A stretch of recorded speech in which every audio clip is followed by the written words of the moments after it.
Welcome back to the Snoozy Scientist, a calm corner of the universe where curiosity and wonder drift together to ease you gently toward rest. Tonight, we descend into a realm that covers most of our planet, yet remains stranger to us than the surface of distant moons. Here, silence is not peace. Every year, the instruments we place into the deep bring back stories stranger than fiction, roars that ripple across thousands of miles, so loud they shook entire oceans, and yet no living creature has ever been seen to make them. Seas that catch fire with light spread for nights on end, visible even from space, glowing with no flame, no sun, no stars, as if the water itself had chosen to shine. Shapes that appear on sonar, only to vanish before we can reach them. The deep sea is more mysterious than you can ever imagine. Scientists quietly admit that most of its inhabitants remain unknown. Millions of species, perhaps small, perhaps colossal, still waiting in the dark, unglimpsed, unstudied. Even some of our strongest creations are not spared. Submarines built of steel, designed for war, to endure pressure and combat, have vanished without distress calls, gone without explanation, leaving no wreckage, no survivors, and no trace. One moment on the map, the next moment, gone. The ocean is not simply the last frontier, it is a paradox, silent yet roaring, black yet burning with light, still yet violent.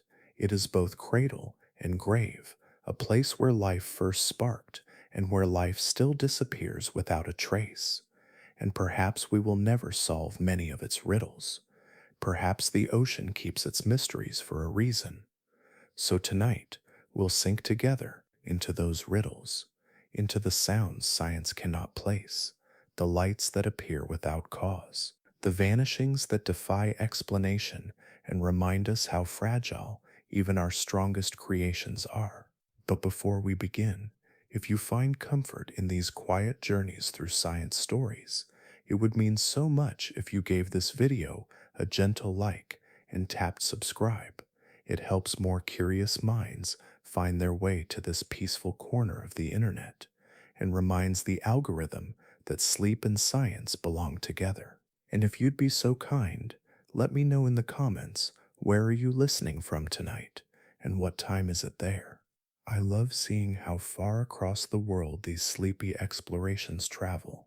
Now take a deep breath, close your eyes if you wish, and together let's drift into the abyss. In the summer of 1997, the ocean gave out a single sound that still unsettles scientists to this day. Deep in the South Pacific, far from shipping lanes and human activity, an underwater network of microphones was listening. These hydrophones had been built during the Cold War, designed to track the stealthy movements of submarines. They could hear steel shifting under pressure or the faint churn of propellers far across the water. But that year, they caught something no one had ever prepared for. It was not faint, it was not distant, it was a sound so powerful that it registered on multiple sensors separated by thousands of miles. It was deep, it was rolling, and it rose in pitch like something alive. Later, the scientists gave it a simple name, almost playful in its understatement, the bloop. To understand the scale of this sound, it helps to compare it with the loudest voice we know on Earth, the blue whale. Blue whales are the largest animals ever to live, their calls carrying for hundreds of miles through seawater. Yet the bloop was louder, so much louder that if it were a biological call, the creature making it would have to be many times larger than the greatest whale. That single comparison is enough to spark unease. It hints at something vast, something hidden, something capable of shaking the sea itself with a voice no human has ever seen a body for.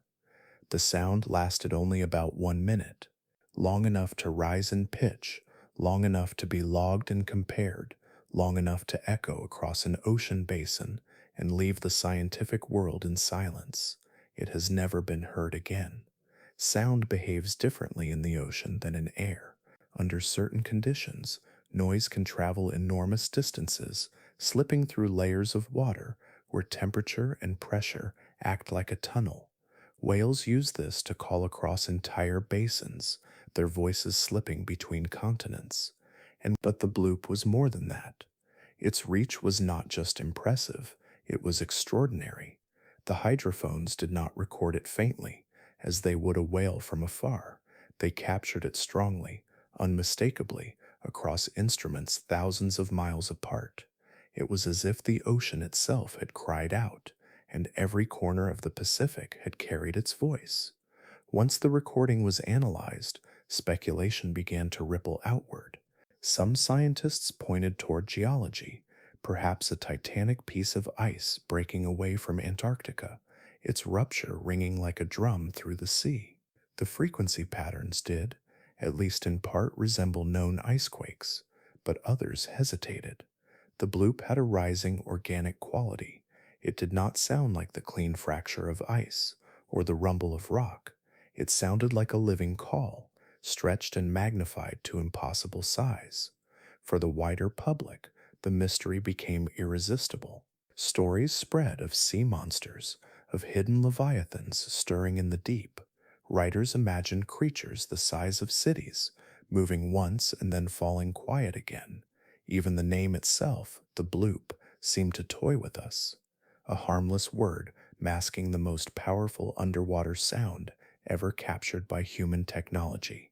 What makes the bloop so haunting is its uniqueness. It happened once. Hydrophones have recorded many strange sounds in the decades since.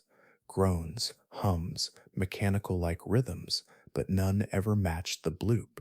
It stands alone in the archives, a singular roar in the history of ocean listening. That singularity makes it harder to dismiss. If it were ice, why only then in such a way, and never again? If it were biological, then where is the body that belongs to the voice? Scientists often lean toward the icequake explanation because ice can indeed shatter with enormous force. Yet even those who argue for ice acknowledge that the mystery has never been fully closed. The bloop does not have a neat answer, only competing possibilities. And so the question lingers. Imagine it, somewhere in the South Pacific, in a wilderness of water larger than all the continents combined, something roared. It was heard by machines stretched across thousands of miles, loud enough to be the most powerful natural sound ever recorded in the ocean. It rose like a living throat crying out, then it faded, and it has not returned. That is all we have. One recording, 1 minute, one roar, swallowed back into silence. The bloop remains a reminder of the scale of the sea and of the gaps in what we know. If it was geological, it speaks to the ocean's hidden violence. If it was biological, then somewhere beneath us may move a body so large that even whales would seem small beside it. There are nights on the open ocean when the world seems to be remade in light. Sailors have written of them for centuries, whispering of seas that do not just sparkle in scattered flecks, but blaze with a steady, unbroken glow. These rare events are called milky seas, and they transform the horizon into something ghostly, vast, and unforgettable.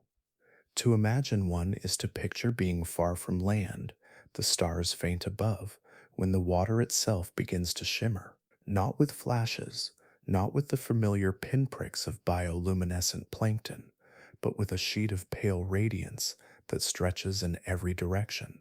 The glow surrounds the vessel like a field of cold fire, rolling beneath the waves and carrying on to the edge of sight. Sailors have described it as sailing across snow in the middle of the night, or as drifting into a reflection of the heavens themselves. For centuries, these accounts were treated with skepticism.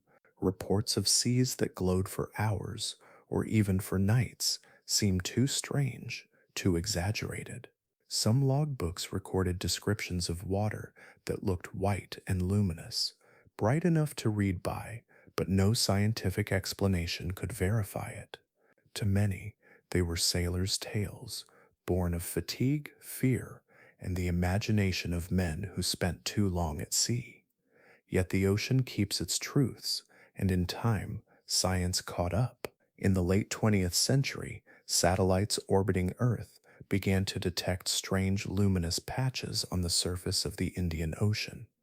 These were not tricks of moonlight or storms, but vast glowing expanses, steady and uniform, visible from space. Some of these milky seas stretched for tens of thousands of square kilometers, as large as entire countries.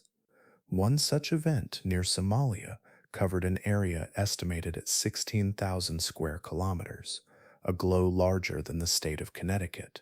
The most accepted explanation involves bioluminescent bacteria, particularly species like Vibrio harvii. These microbes emit a faint light when they are present in dense colonies, often living on plankton or fish. When conditions are right, they may bloom in such unimaginable numbers that the water itself becomes a glowing surface lit by trillions upon trillions of microscopic organisms. Unlike ordinary bioluminescence, which flickers when disturbed, milky seas glow evenly, spreading their light in a uniform sheet. The mystery lies not in the existence of glowing bacteria, but in how they manage to organize across such immense scales, creating a glow so steady it seems painted across the ocean. Historical records echo this eerie uniformity. A 19th century British vessel in the Arabian Sea recorded that buckets of seawater pulled aboard continued to glow long after being lifted from the ocean, the liquid in their hands shining like pale fire. Other crews described wakes that blazed like molten silver, ball waves rolling forward in luminous curves, and entire horizons without a trace of darkness. The glow would endure through the night, unwavering, before fading again as mysteriously as it had appeared. For the sailors who witnessed them, these seas inspired unease. There was no visible cause, no storm, no volcanic eruption, no clear source of light. The water simply glowed, and it did so without sound, without heat, without end. To find oneself surrounded by such a sea was to feel enclosed by something alive and immense, as though the ocean itself had become a living body of light. Even with satellites and modern instruments, milky seas remain elusive. They are difficult to predict, and rarely do ships pass directly through them. Most of what is known comes from distant detection or from the scattered testimony of those who were fortunate, or perhaps unfortunate, enough to sail into their glow. They remain a reminder that the ocean's mysteries are not only in its depth, but also on its surface, spread out in quiet spectacles that science has only begun to measure. There is something profoundly humbling in the thought. The ocean can hold light in its waters for entire nights, creating a horizon that burns without fire. It can surround a vessel with radiance so steady it seems unreal. And though we have begun to understand that countless tiny creatures may be responsible, the exact conditions, the triggers, and the scale of the phenomenon remain largely unanswered. To drift across such a sea is to feel caught in a dream written in pale fire. The glow is not fleeting, it does not flash and vanish. It lingers, steady and silent, until the horizon itself seems to have been remade. For all the power of our science, milky seas still remind us of the ocean's ability to surprise, to transform, to hold within it wonders that feel as old as legend and as alive as the night. In the spring of 1968, a submarine called the USS Scorpion slipped quietly beneath the waves of the Atlantic. It was nearly 90 meters long, built from hardened steel, and powered by a nuclear reactor. Inside it carried torpedoes, sonar, and all the machinery of war. A submarine of that class was meant to survive where human lungs could not, diving into crushing pressure that would flatten lesser vessels. Yet the Scorpion did not return. There was no distress call, no alarm, no signal of any kind. One moment it was present on naval charts, tracked in the vast ocean, and the next it was gone. Families of the crew waited for word that never came, while the Navy searched in vain across thousands of square miles of water. Only months later did fragments of the vessel appear on the seafloor, nearly 3,000 meters down. The shattered remains gave no clear explanation. Some parts suggested implosion, others suggested an onboard detonation, but no definitive cause has ever been agreed upon. The silence of its disappearance remains louder than any conclusion. The Scorpion is the most famous case, but it is not alone. Throughout the 20th century, submarines belonging to multiple nations vanished under similar circumstances. The USS Thresher sank 5 years before the Scorpion, lost during a routine test dive off the coast of New England. Radio contact cut off abruptly, leaving only confusion above. Decades later, sonar images of the wreck revealed a hull that had crumpled under pressure, but at the time there had been nothing, no cries for help, no debris on the surface. The Soviets faced their own mysteries. In 1968, the same year the Scorpion was lost, a Soviet submarine designated K-129 disappeared in the Pacific. Like the Scorpion, it was nuclear powered. Like the Scorpion, it vanished without a distress call. Its wreck was eventually located, resting more than 5 kilometers beneath the surface, but the exact cause of its destruction is still debated. In each case, steel machines thought nearly indestructible dissolved into silence. What makes these vanishings different from storms or surface shipwrecks is the stillness of the sea around them. These submarines were not swallowed by towering waves or hurricanes. They disappeared in calm conditions with no warning signs. Above the water, skies were often clear. On the surface, the ocean looked placid, offering no hint of the violence unfolding below. The abyss does not need storms to erase. It can take vessels whole, even when everything above seems serene. At great depth, water is merciless. A crack in the hull of a submarine is not like a leak on the surface. When steel gives way, the ocean rushes in with unimaginable force. It is not a slow flood, but an explosion inward, air collapsing in a fraction of a second, metal bent and broken in silence. The crew would have had no time to react, no chance to reach for controls, no moment to send a signal. To those waiting above, it would appear simply as a disappearance, and yet mechanical failure alone does not satisfy every case. Some submarines have been discovered intact, their hulls fractured, but without signs of fire or collision. Others lie scattered in pieces with no single cause apparent. Torpedo accidents have been suggested, reactor malfunctions proposed, yet none of these explanations account for the complete lack of communication in the final moments. Even in disaster, modern vessels are designed to broadcast distress, but here the ocean allows no farewell. The silence deepens the unease. When a ship sinks at sea, debris usually floats, survivors cling to wreckage, signals continue for as long as batteries last.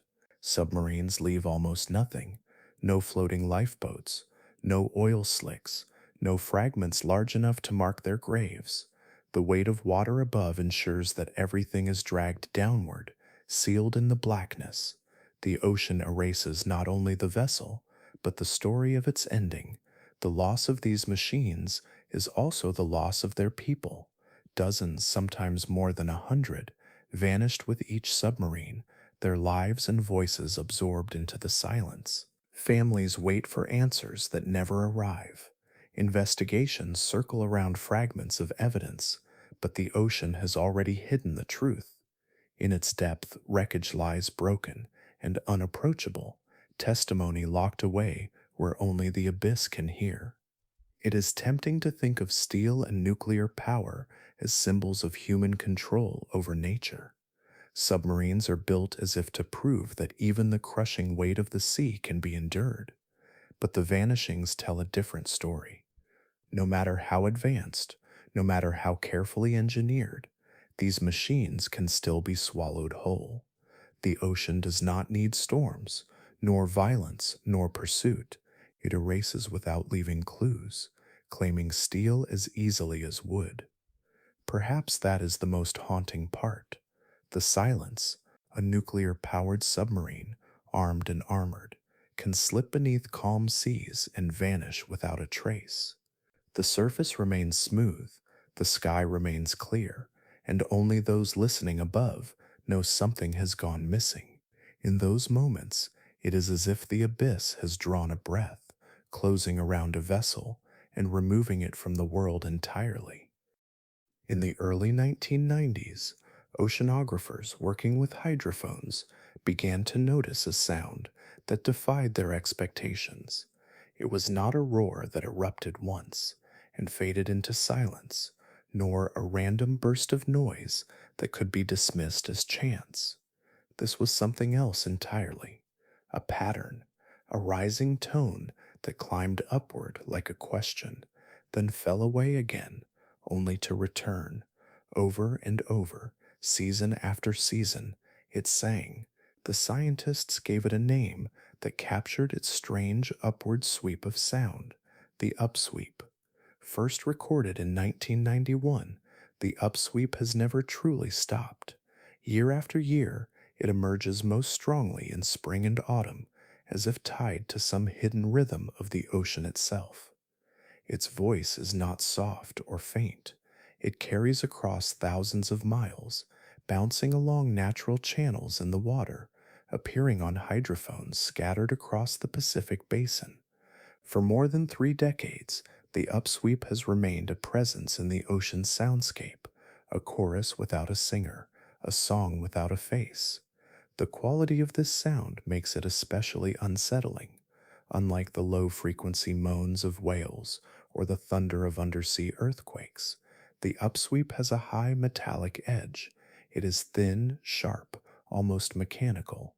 To hear it played back is to hear something that seems artificial, as though a vast hidden engine were running deep beneath the waves. The sound rises with eerie regularity, climbing upward before vanishing, only to begin again. No living creature's call is known to remain so consistent, and no machine exists that could hum beneath the sea for decades without failing.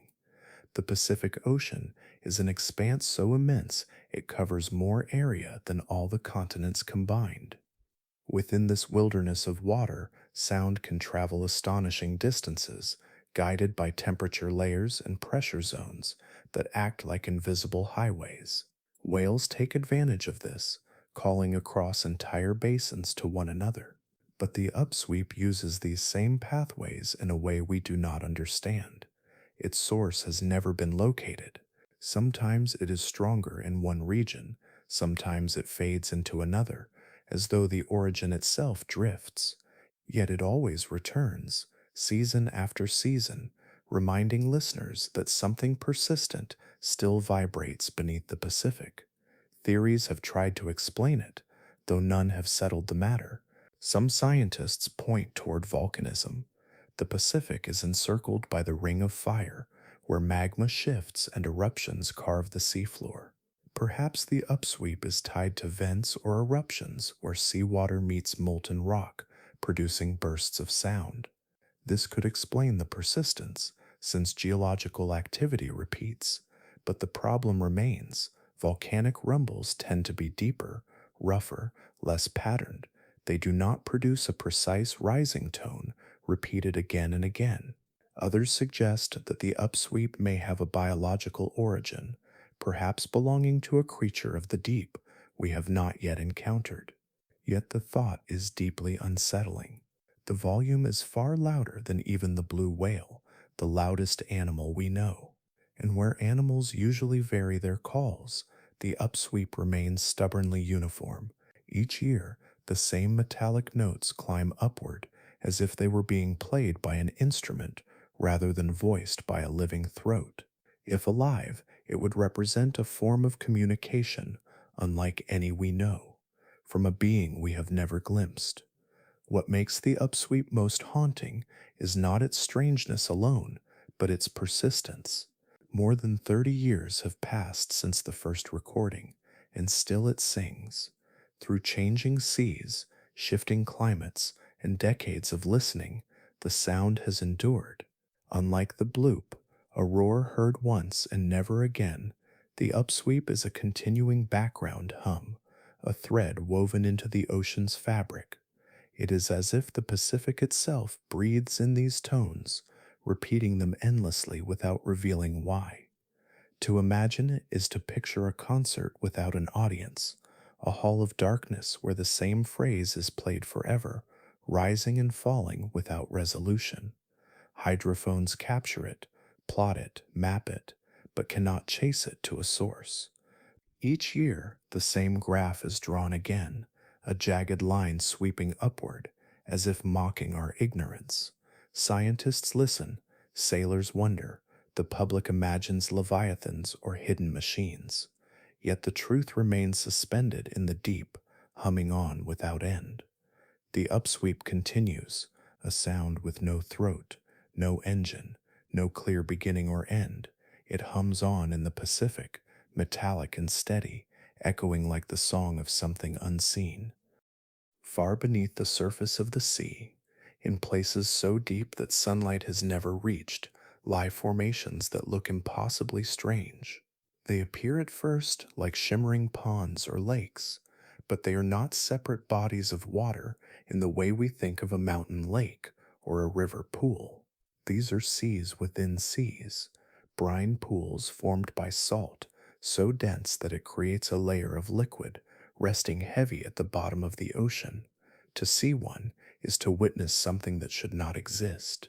Imagine descending in a submersible, beams of light cutting through black water, and then coming upon a rippling surface below. It looks like the surface of another world, a smaller sea resting inside the larger sea. Its edges shine like mercury, and its borders are clear and defined, as though someone had poured another ocean into the first. The illusion is so strong that even seasoned explorers describe the sensation of wanting to dive down into it as if it were a hidden lake waiting to be swum across. Yet this second sea is not a place where life can flourish. The brine is so saturated with salt and often mixed with chemicals like methane or hydrogen sulfide that it becomes lethal. Creatures that wander too close, whether fish or crabs or shrimp, find themselves overwhelmed. The moment they enter, their bodies convulse, their movements falter, and within seconds they collapse.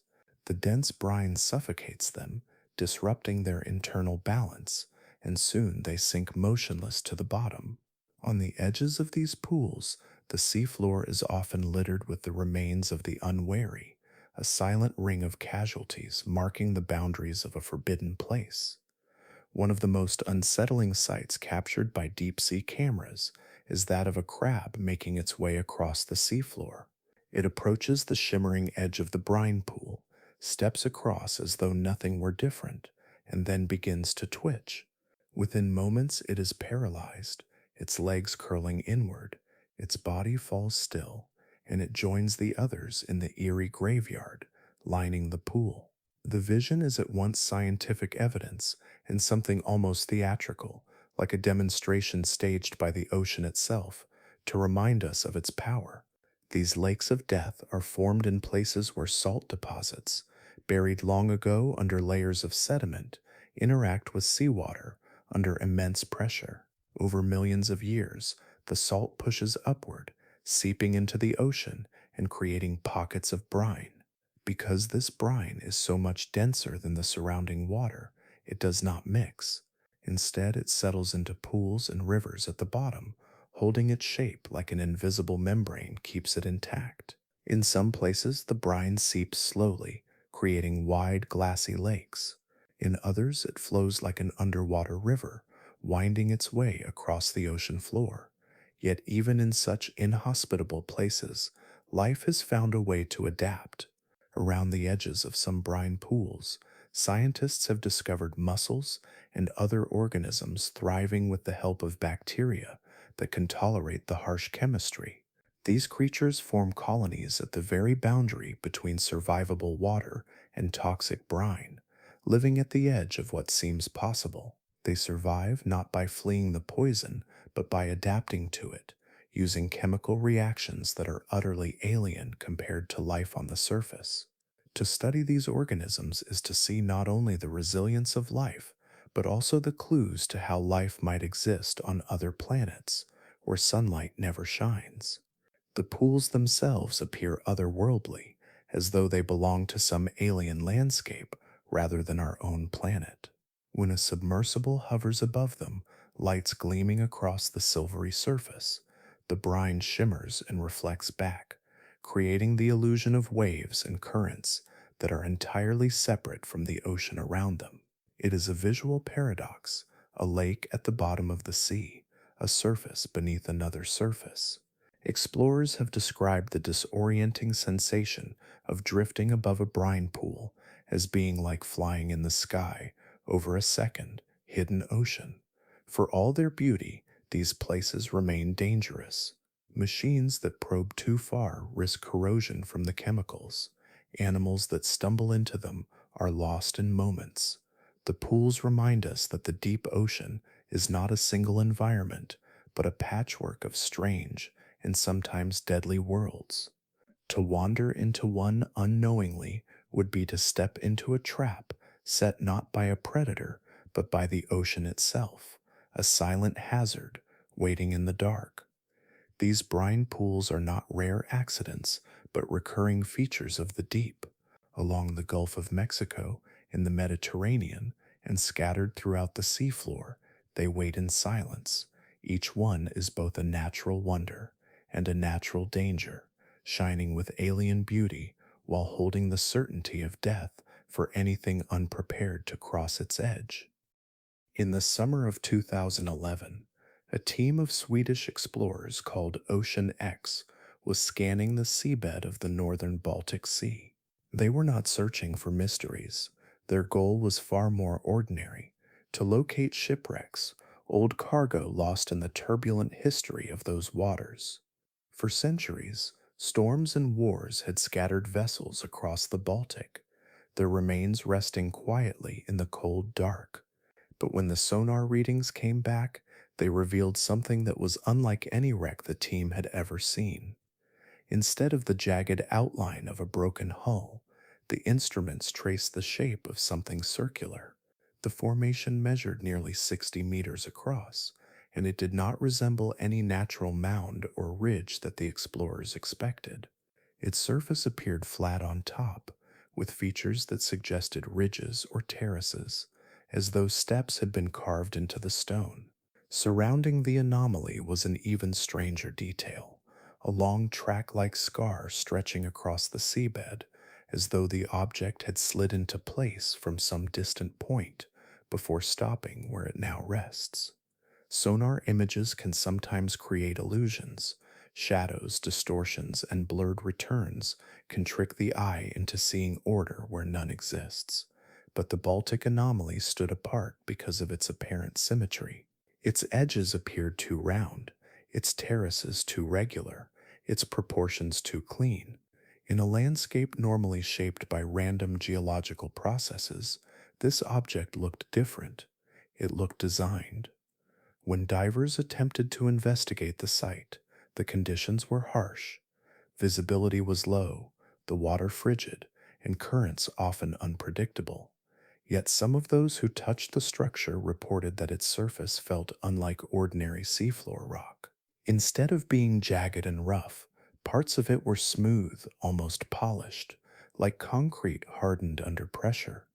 There were accounts of odd grooves, straight lines etched where curves should dominate, and patches that appeared darkened as if scorched by heat. Even more unsettling were the reports of compasses spinning and equipment malfunctioning as divers drew close, though whether this was caused by interference or simple coincidence remains debated. Geologists reviewing the images offered more grounded explanations. They pointed out that during the last ice age, the advance and retreat of glaciers across northern Europe carved many unusual shapes into the bedrock. It is possible that the anomaly is simply an outcrop of sandstone sculpted by ancient ice, the terraces a result of erosion, the circular shape a trick of perspective. The Baltic Sea is rich in glacial features, and many landscapes above water show similar smooth ridges and polished surfaces. But even those who favor this theory admit that the sonar images capture something unusually geometric, something that does not quite match the random chaos expected of glacial debris. Because of its unusual outline, the anomaly has fueled speculation from the start. Some likened it to a massive stone disk, others to a natural monument lying hidden beneath the sea. Its stair-like ridges made some observers think of constructed terraces, and the long track across the sea floor only deepened the sense of unease. To those inclined toward mystery, it resembled a deliberate placement, as though something had once moved there and stopped. What sets the Baltic anomaly apart from other oceanic mysteries is its setting. The Baltic Sea is cold, brackish, and unusually protective of objects within it.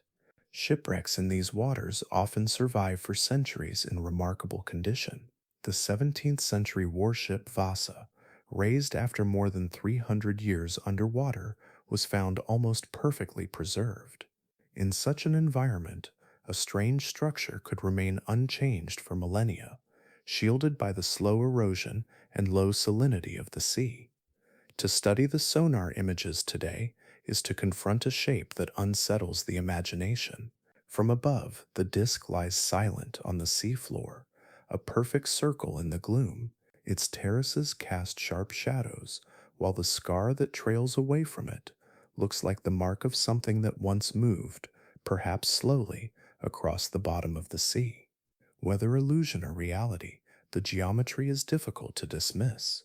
Expeditions have returned to the site, but the questions remain open. Rock samples collected nearby suggest ordinary stone, yet the anomaly itself has never been mapped in full detail. The costs of sustained exploration are high, the conditions punishing, and the results uncertain. For now, it rests where it always has, a circular shadow in the cold dark, daring the curious to look closer. The Baltic Sea anomaly is not presented as proof of ancient civilizations or long lost cities. It is instead a riddle of geology and perception, an image that resists easy explanation. Too regular to be dismissed, too ambiguous to confirm, it sits in a liminal space between science and imagination. And perhaps that is why it lingers in the mind, not because of what we know it to be, but because of what it might be. For centuries, sailors returned from long voyages with stories that few believed. They spoke of walls of water, towering waves that rose from a calm sea without warning, swallowing ships whole and leaving no survivors to tell the tale. These were not the rolling swells of a storm, nor the predictable rhythm of tides, but sudden giants that appeared in silence. Many called them legends, exaggerations told by tired crews, the kind of tales that grew taller the farther from shore they were spoken. But the ocean has always been patient, and in time it revealed that those stories were not only true, but perhaps even understated. Today, we know them as rogue waves. They are mountains of water rising more than 30 meters high, taller than 10-story buildings, capable of appearing on an otherwise calm ocean. Unlike tsunamis, which are driven by earthquakes or landslides, rogue waves have no single trigger. They rise from nowhere, a violent knot of energy woven by the sea itself. A ship can be surrounded by flat horizons, skies unbroken by storms, and yet find itself staring at a vertical wall of water that crashes down with the force of a hammer. For a long time, science doubted their existence. The equations of classical wave theory suggested that such monsters were nearly impossible, freak events so rare that the odds of encountering one should have been almost zero. Yet the number of ships reported lost in good weather raised quiet doubts. Records showed large vessels disappearing without storms to blame, their wrecks never recovered, their names added to long lists of mysteries at sea. The stories matched too closely, too often, to be dismissed as myth. The turning point came in the winter of 1995 in the North Sea. A monitoring platform called the Draupner rig was struck by a single wave that instruments recorded at more than 25 meters. The sea around it was rough, but ordinary storms did not account for the sheer height of the wave that rose above the others like a monster breaking free. This was the first confirmed evidence of a rogue wave, captured not by a shaken sailor's memory, but by precise instruments that could not be denied. From that day, the ocean's whispered legend became fact. Since then, satellites scanning the world's oceans have revealed that rogue waves are not rare. They form more often than anyone imagined, sometimes several times a day, somewhere on the planet. They are the result of chance alignments, when wind, current, and wave patterns combine in just the wrong way. Smaller waves merge, stacking their energy until the sea itself seems to stand upright. A crest rises high, steepens to impossible angles, and then topples forward with crushing weight. The destructive power of such waves is difficult to imagine. Steel hulls, designed to resist ordinary storms, can be torn apart in moments. Windows, built to withstand tons of pressure, can shatter instantly when hit by a vertical wall of water. Ships vanish, not over hours of struggle, but in seconds, as though erased by the hand of the ocean. Survivors speak of hearing the roar before they see it, a deep thunder like the growl of something alive, and then the horizon is gone, replaced by a moving cliff of water. There are photographs now, captured by chance or by research vessels, showing rogue waves cresting like liquid mountains. They rise out of the gray sea, their peaks foaming, their faces steep and dark, the kind of sight that would have once seemed impossible outside of myth. To see one is to see the ocean taking form as a single overwhelming force, a reminder that calm seas can turn violent without a cloud in the sky. What unsettles scientists most is not just their height, but their unpredictability. Rogue waves do not announce themselves. They cannot yet be forecast with precision. Even with modern satellites and advanced models, the best we can say is that the conditions for them exist. They remain ambushes of the sea, striking without pattern, waiting in silence. A captain can scan the horizon, see nothing but a restless surface, and still find a wall of water bearing down without time to react. For sailors past and present, this is what makes rogue waves terrifying. They do not require storms or earthquakes or any visible warning. They rise from a flat ocean, strike, and then vanish, leaving only foam and silence.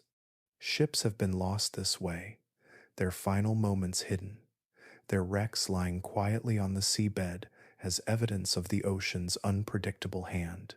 The sea does not need fury to destroy. Sometimes it rises against us in silence, creating giants that appear from nothing, towering monsters that prove the old sailors were telling the truth all along. In the middle of the Pacific lies one of Earth's most forbidding places. The Mariana Trench stretches for more than 1,000 kilometers, a deep scar in the seafloor shaped like a crescent moon. At its most extreme point, known as the Challenger Deep, the seabed plunges to nearly 11 kilometers below the waves. To imagine standing there is almost impossible.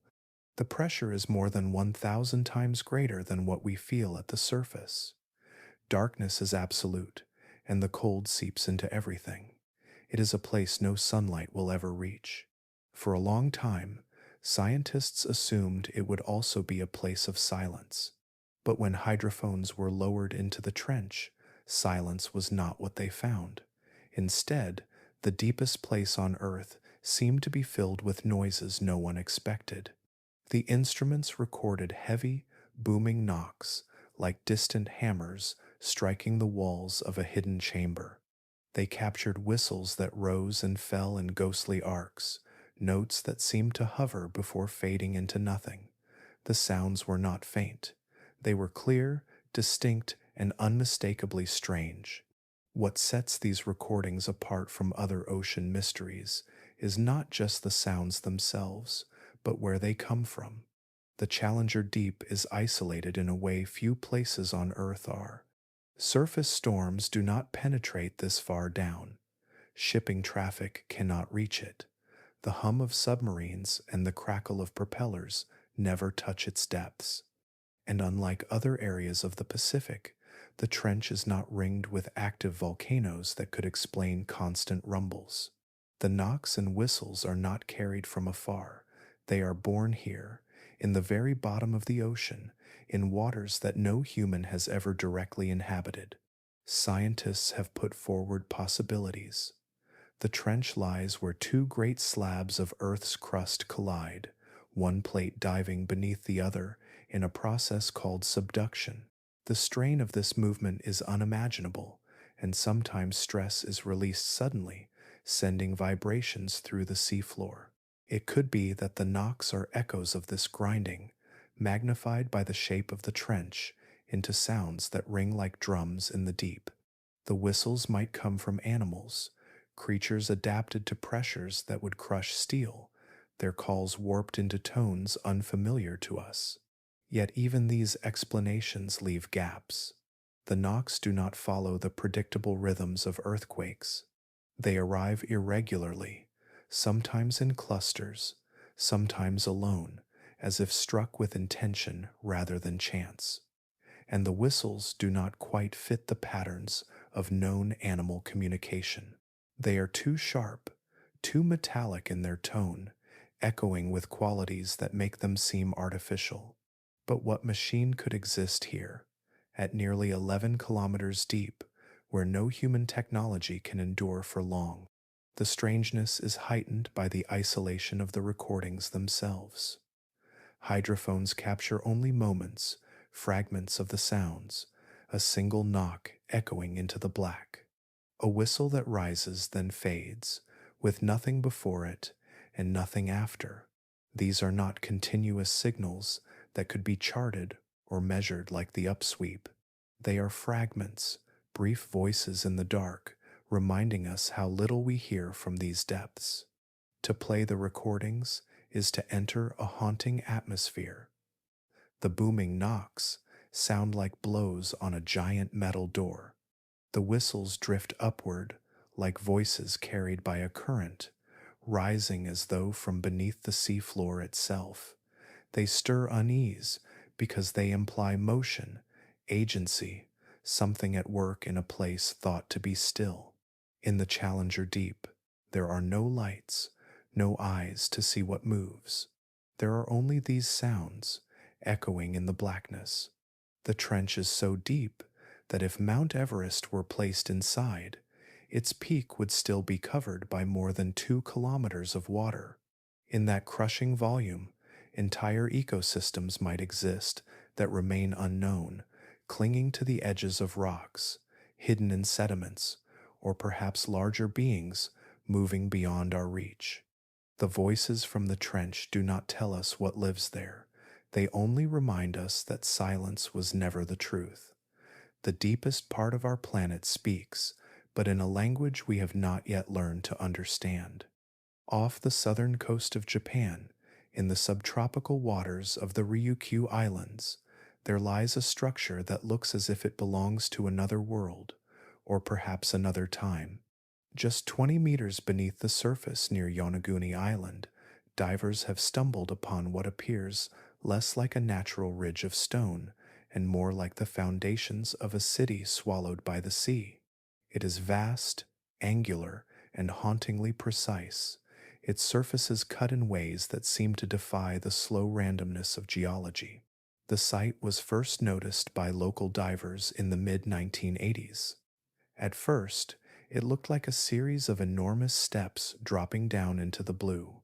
Each terrace was flat and straight, several meters tall, as if built to be climbed. But as divers swam further, they began to see more. Platforms stretched outward like plazas. Broad walls rose with geometric precision. Corridors seemed to open, then vanish into shadow. The more they looked, the more it resembled architecture. To drift alongside the Yonaguni monument is to feel as though you are gliding through ruins. The shapes echo human design: staircases, terraces, even what some have described as roads and gateways. Divers have reported what looks like an altar, its flat top standing out among the stone ledges. Others describe a massive triangular formation that seems to resemble a pyramid, its steps rising upward in neat layers.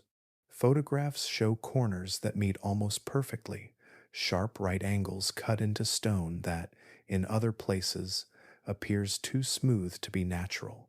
What unsettles observers most is the sense of scale. The structure is not small or scattered, like a pile of weathered boulders. It stretches across hundreds of meters, its features aligned in ways that suggest design. Some even claim to see carvings etched faintly into the rock, patterns that resemble symbols or figures, though these impressions are debated.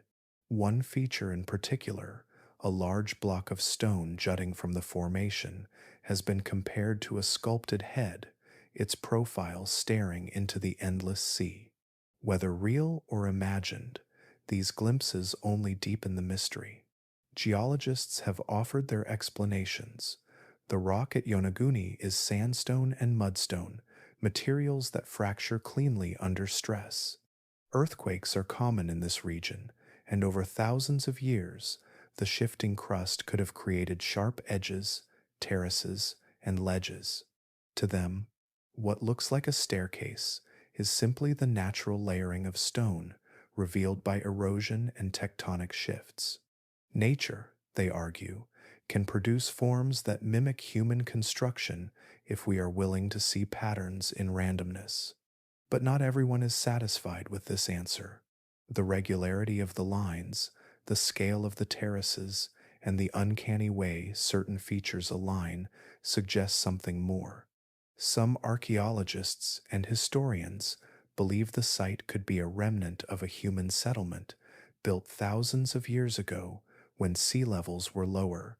During the last ice age, much of Earth's water was locked away in glaciers, and coastlines stretched far beyond where they are today. If the monument was once above the waves, then its age could reach back more than 10,000 years, older than the pyramids of Egypt, older even than the temples of Mesopotamia. If that were true, Yonaguni would not simply be a geological curiosity, it would be evidence of an ancient civilization, one that shaped stone on a monumental scale long before recorded history began, and then lost everything when the seas rose and the world changed.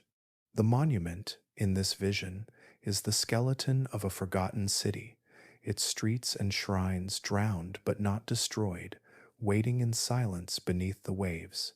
The site has been dived, photographed, and studied countless times, yet consensus remains out of reach. Some scientists insist it is a natural wonder of geology, fascinating but not man-made. Others argue passionately that it reveals a lost chapter of human history. The debate has stretched for decades, unresolved, a tug-of-war between the measured caution of science and the tantalizing pull of mystery. What cannot be denied is the impression it leaves. To glide across the Yonaguni monument is to feel the weight of possibility pressing in from the blue. The terraces fall away beneath you like steps into time. The walls loom as though they once supported something greater. The corners and angles hold their silence, neither confirming nor denying their origin. Whether natural or human-made, the monument forces us to look again at the sea, not only as a barrier, but as a keeper of memory. Civilizations rise and fall, coastlines shift, oceans advance. What was once land becomes water. What was once a city may now be stone.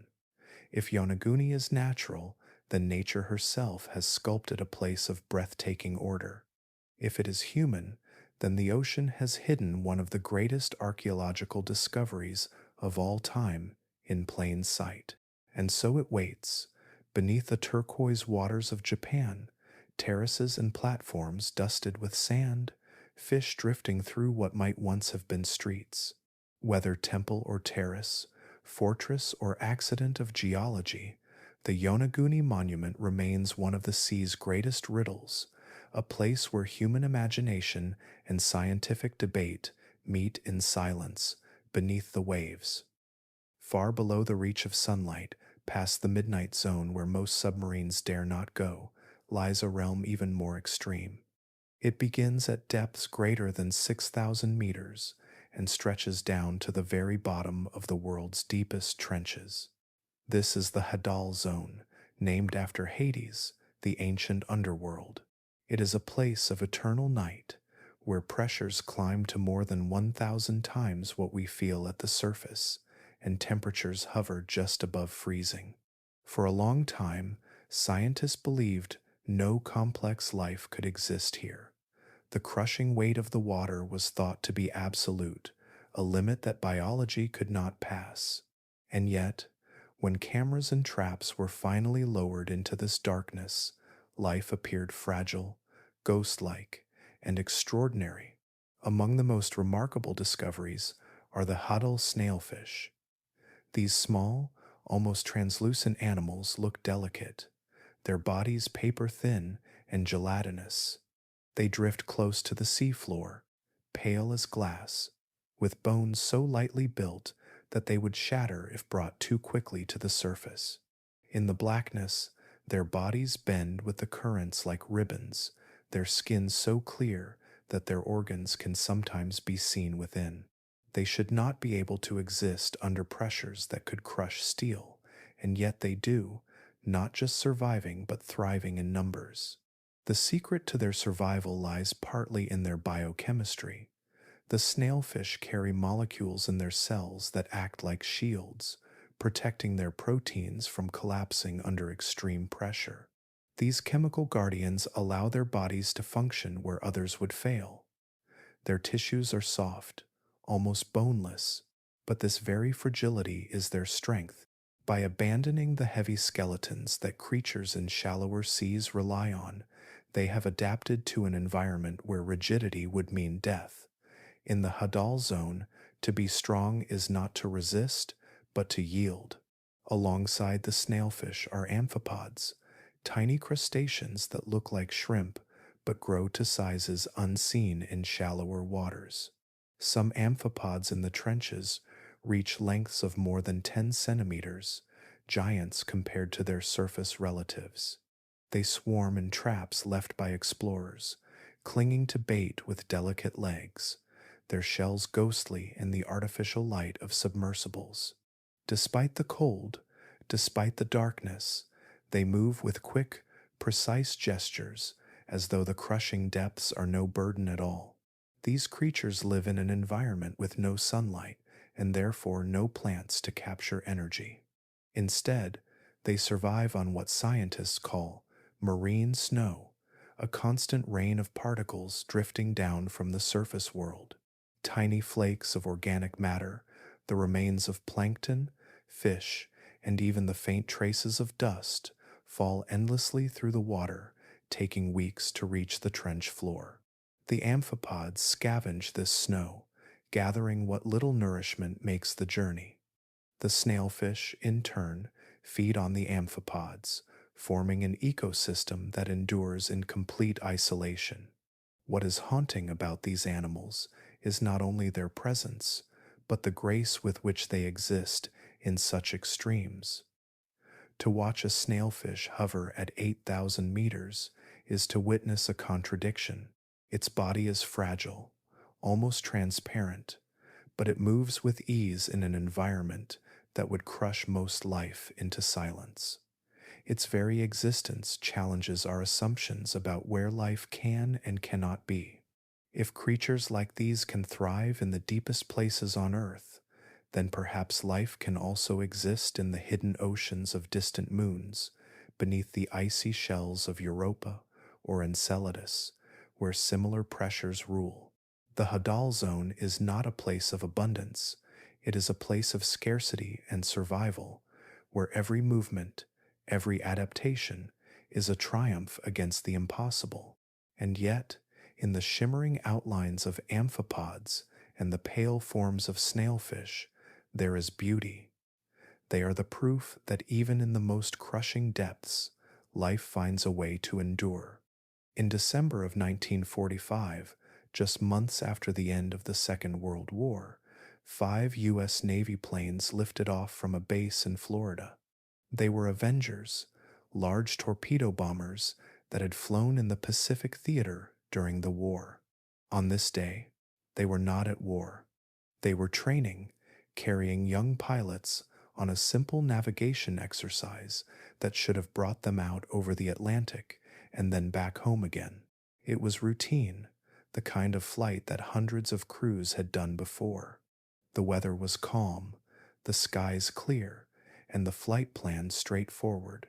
The group was led by an experienced instructor, Lieutenant Charles Taylor, who had more than 2,000 hours of flight time.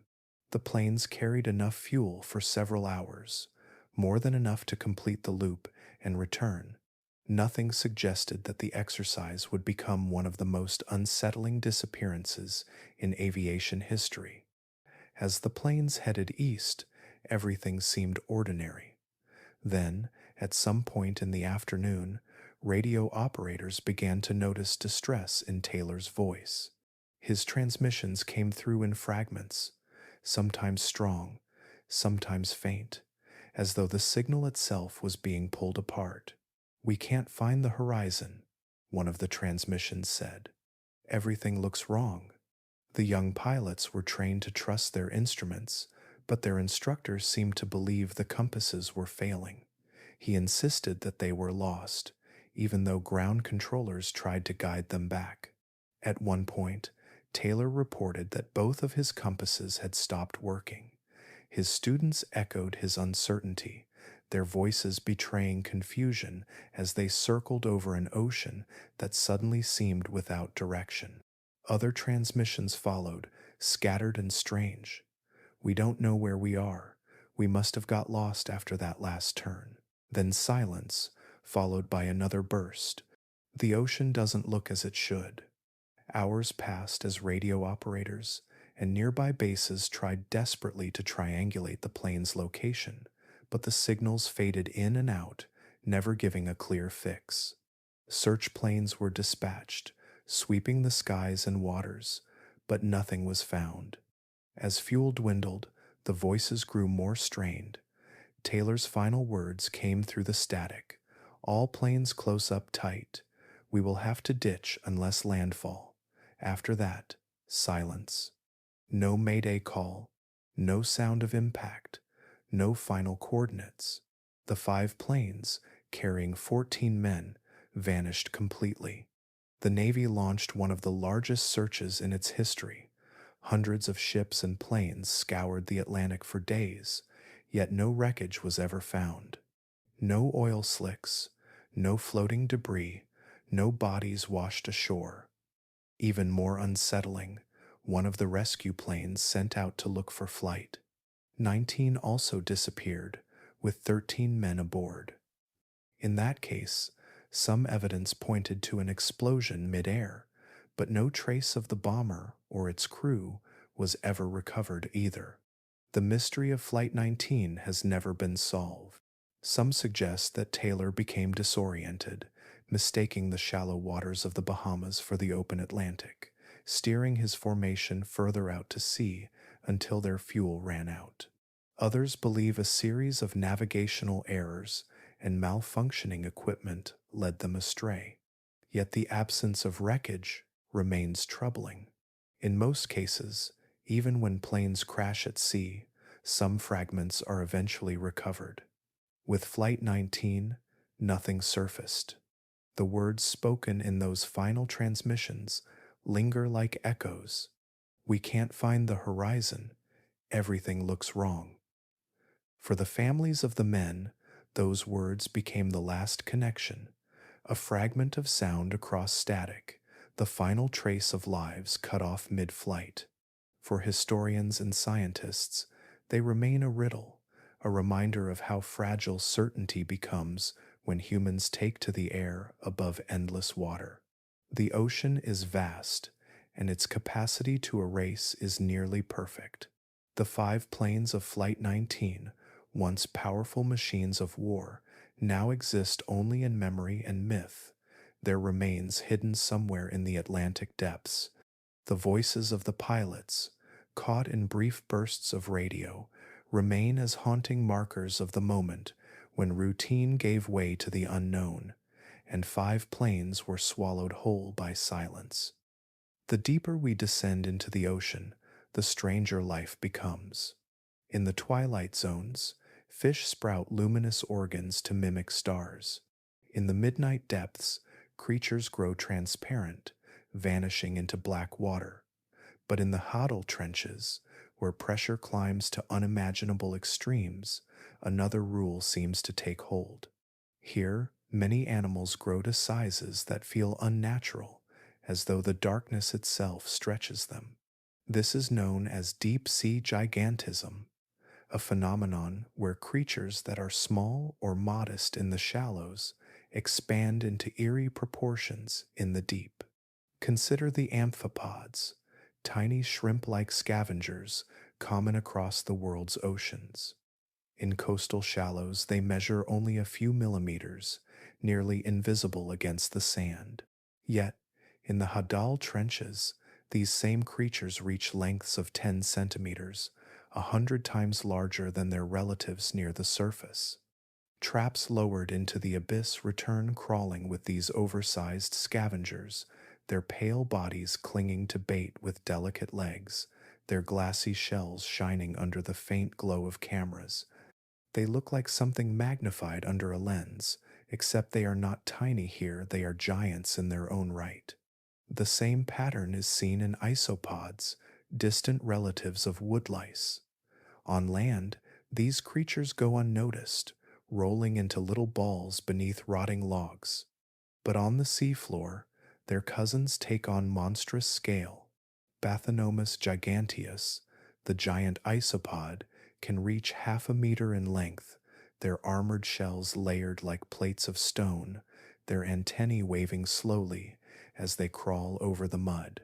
Seen from above, they resemble armored tanks, lumbering through the silence, their size so startling that divers who encounter them often describe a chill of unease. It is one thing to see a woodlouse scurrying in the garden. It is another to meet one the size of a dinner plate, staring back with many tiny eyes. Even shrimp follow this law of growth. In the deep, they appear with bodies as long as human arms, translucent and ghostly, their legs splayed out like delicate scaffolding. They move with uncanny grace, bending and folding, their elongated bodies almost too large for their fragile frames. For centuries, sailors told tales of monstrous lobsters and shrimp pulled from the depths, their accounts dismissed as exaggerations. Yet modern exploration has revealed that such creatures truly exist, perfectly adapted to the crushing dark. Why life grows large in these depths is still debated. Some scientists point to the cold, suggesting that lower temperatures slow metabolism, allowing creatures to grow slowly but steadily over longer lifespans. Others point to the scarcity of food, where being larger allows animals to store energy for longer periods between meals. Still, others argue that the immense pressure itself favors larger body sizes, making survival more efficient at extreme depths. Perhaps the truth is a combination of all these forces, woven into a rule that life has followed quietly for millions of years. The result is an ecosystem of giants, Worms as thick as garden hoses writhe through the sediment. Sea spiders, normally delicate and small, stretch out to eerie spans, their legs impossibly thin, yet meters across. Even jellyfish take on strange dimensions, their bells spreading wide like domes, their tentacles dragging in slow motion through the water like curtains of silk. Each creature looks familiar, yet unsettlingly enlarged, as though the deep exaggerates their forms into something almost monstrous. To drift among these animals is to feel the unsettling shift of scale. Creatures that should fit in the palm of your hand loom large enough to fill your vision. What should be fragile becomes intimidating. What should be small becomes immense. The deeper you go, the bigger the monsters become, not out of malice, but as part of the deep ocean's quiet law. The darkness of the Hadal world is not empty, it is filled with giants, their bodies stretched by the weight of time, pressure, and silence.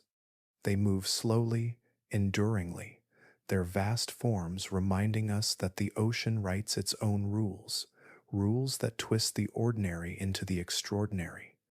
In the cold waters surrounding Antarctica, where the Southern Ocean churns with icy currents and endless night stretches across the deep, lives a creature that seems shaped from legend.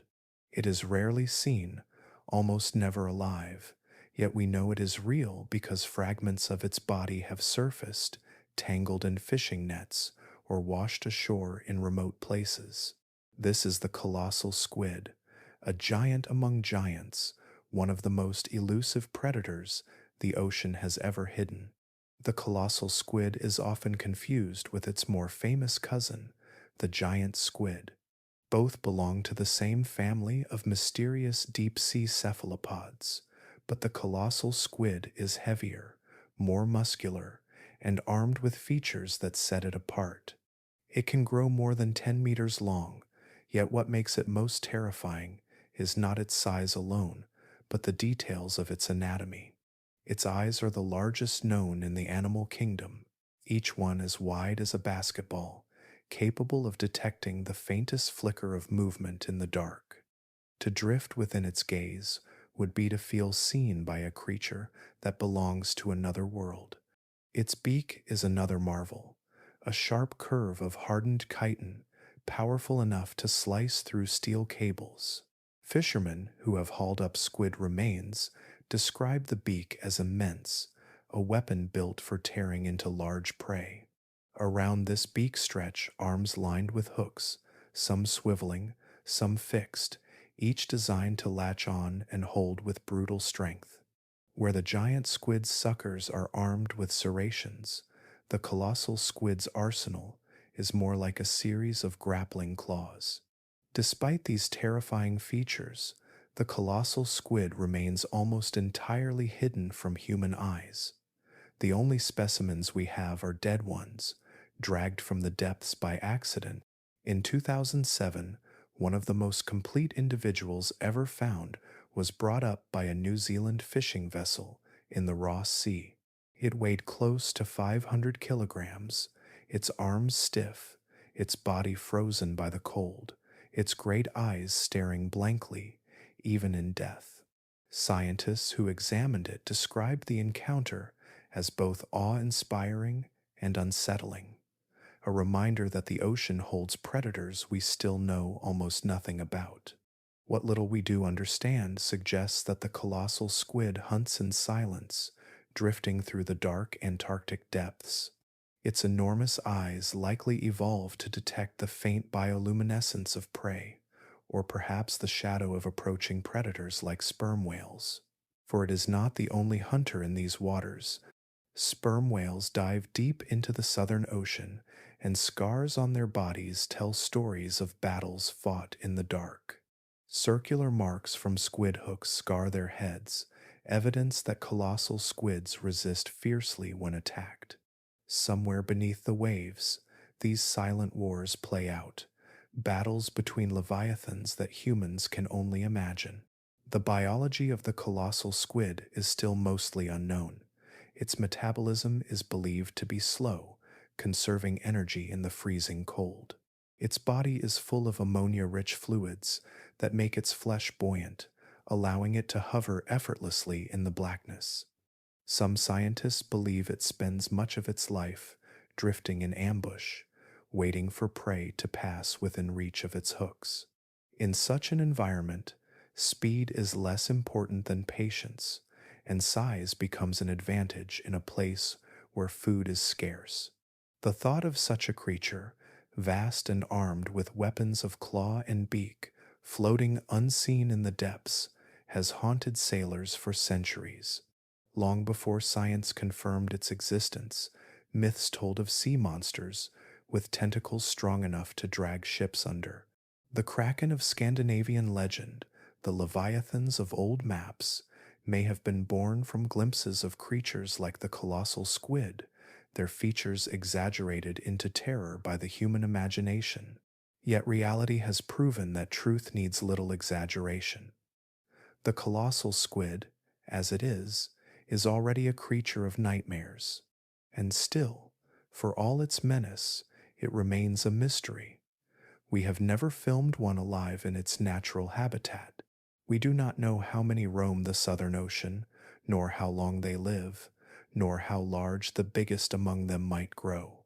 The ocean keeps these answers hidden, allowing us only fragments, hints, and scars. The colossal squid endures, unseen, with its vast eyes watching from the abyss. There are moments when the ocean seems to open a doorway and release something that feels more like myth than fact.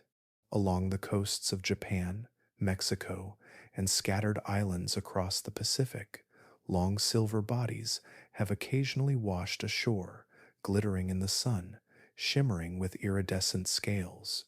These are not monsters of legend, though for centuries they were mistaken as such. They are oarfish, giant ribbon-like creatures that stretch through the water like living banners, some growing longer than 11 meters. They are the longest bony fish known to science, yet their appearances are so rare that even today they carry the air of myth. Unlike whales or squids, oarfish are not predators of enormous power. Their bodies are slender, fragile, and eel-like, with a dorsal fin that runs the length of their frames, undulating like a wave of red fire. Their heads are crowned with a bright crimson crest of fin rays, giving them a ghostly, regal appearance as if wearing a crown in the darkness. When they rise toward the surface, drifting just below the waves, the sight can be startling. From above, they resemble the serpents of ancient tales, their silver bodies glinting, their movements strange and slow, as though pulled by hidden strings.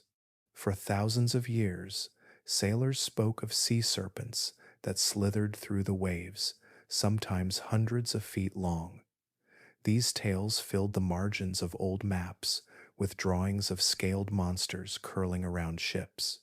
When oarfish occasionally surfaced, dying or disoriented, the resemblance was close enough to confirm every rumor. To see one alive, its head breaking the surface, its body trailing endlessly behind, must have been a terrifying vision to those unprepared for such a creature. What makes the oarfish more unsettling is not just its shape, but the circumstances in which it sometimes appears. In Japan, oarfish are known as Ryugu no Tsukai, the messengers from the sea god's palace. Folklore holds that their sudden arrival near shores is a warning, a sign of earthquakes or tsunamis soon to come. This belief has endured because oarfish have indeed been sighted or stranded not long before seismic events. After the great earthquake and tsunami of 2011, which devastated northeastern Japan, several oarfish had been found washed ashore in the months leading up to it. Scientists are cautious about linking these appearances directly to earthquakes. It may be coincidence, or perhaps the vibrations and shifts in the seafloor disturb deep-dwelling animals, driving them upward into unfamiliar shallows where they struggle to survive. The truth remains uncertain, and uncertainty is part of what keeps the legend alive. Each time one appears, people wonder if it carries a message from the deep, a warning from a place where the earth itself moves and reshapes the ocean. Living oarfish dwell in the mesopelagic and bathopelagic zones, hundreds of meters below the surface where little light penetrates. Their lives remain mysterious. They feed on plankton and tiny crustaceans, straining them through gill rakers, drifting more than hunting, their enormous bodies designed for endurance rather than speed. Despite their size, they are delicate. Their flesh is soft, almost gelatinous, not built for battles with predators or storms. When captured accidentally, they rarely survive the transition to shallow waters. What science has pieced together only deepens their strangeness. Their length, their fin undulations, their red crests and shimmering bodies make them seem like apparitions. Divers who have seen them in open water describe them as surreal, appearing suddenly in the blue void, hanging motionless as if suspended by invisible threads. There is a dreamlike quality to their movements, more ghost than animal, as though the ocean were revealing something ancient and unwilling to be fully understood. And yet, for all their fragility, they endure in the deep where pressures crush most life. Their size, their strange form, and their connection to the shifting earth below the seafloor all weave them into a tapestry of mystery that lingers. Oarfish remind us that the myths of sailors, the drawings on old maps, and the stories whispered by coastal villages may not have been mere invention. The ocean gives us glimpses of creatures that make the impossible seem true, that make legends feel justified. To see one rise unexpectedly from the deep, its great silver body breaking the waves, is to glimpse the ocean's living memory of serpents and gods. There are moments at sea when the black water seems calm and still, only for it to erupt in a sudden blaze of light. Not a steady glow stretching across the horizon, but a brief and violent flash, as though a hidden giant had stirred beneath the waves. Sailors describe entire columns of ocean igniting in ghostly brilliance, shafts of radiance surging upward from the depths, and then vanishing in seconds, leaving only silence and darkness behind.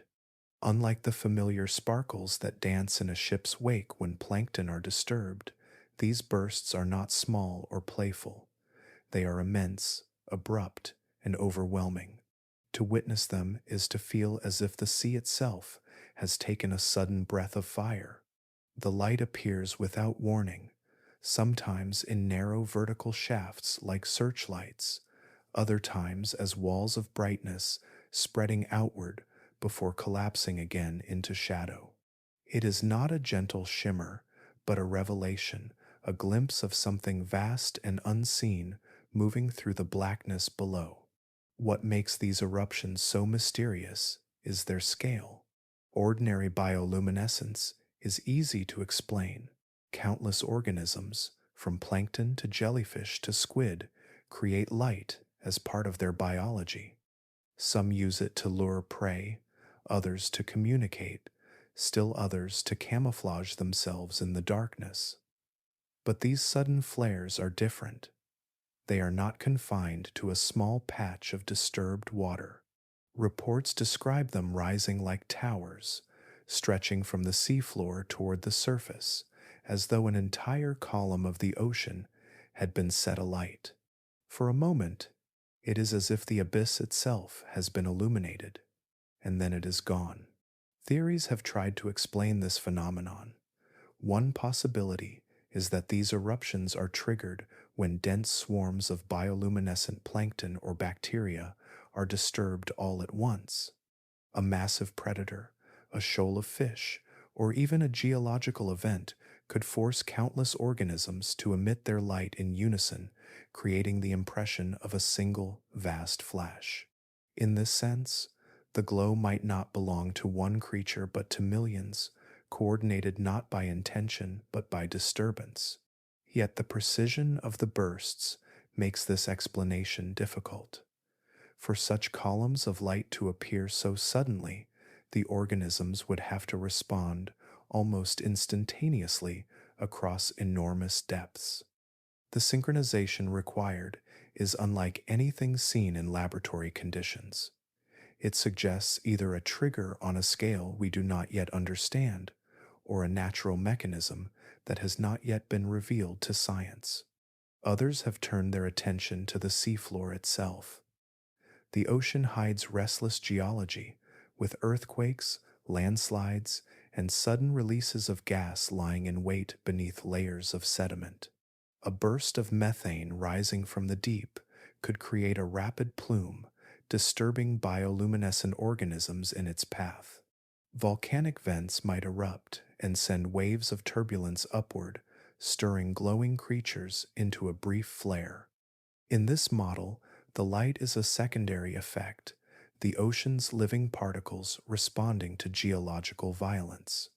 Still, the mystery remains, as these events are rare, fleeting, and unpredictable, making them difficult to capture with instruments. For the sailors who have seen them, the impression is unforgettable. Imagine the blackest night, the sea and sky indistinguishable, when suddenly the water beneath your vessel blazes with an otherworldly light. It might last only seconds, long enough to illuminate the depths just enough for the mind to imagine shapes moving within them. Then it vanishes, leaving only the sound of waves and the certainty that something immense has just passed unseen. Unlike the endless glow of milky seas, which spread uniformly across the horizon, these flashes are singular and violent, their beauty inseparable from their suddenness. They are not the slow breathing of the ocean, but its startled gasp, and what unsettles observers most is not only the light itself, but the question of its source. Was it a billion organisms responding together in panic? Was it a geological pulse shaking life into sudden illumination? Or was it something larger, something alive, carrying its own radiance through the water? Science has not yet given a final answer. Instruments record occasional anomalies, faint hints of brightness too brief to study in detail. Satellites sometimes catch traces of unexplained light patches in the black expanse of night oceans, but by the time ships arrive to investigate, the glow is already gone. The flashes appear as quickly as they vanish, leaving no footprints, only the memory of sudden brilliance in the dark. In the end, what lingers is not just the image of the light itself, but the feeling it leaves behind. As if the abyss, usually silent and unseen, had stirred for a moment, brushing past with a gesture too swift to follow. The light is not a promise, not a steady beacon, but a warning, a fleeting reminder that something vast moves in the depths, and that our eyes are not meant to see it for long. In the early hours of January in the year 1700, the quiet coastlines of Japan awoke to disaster. Without warning, the sea pulled back, then surged inland as towering waves struck villages and fields. Homes were destroyed, farmland was drowned, and lives were swept away in the dark. To those who witnessed it, the waves appeared out of nowhere. There had been no earthquake, no trembling of the ground to signal that something catastrophic was building beneath their feet.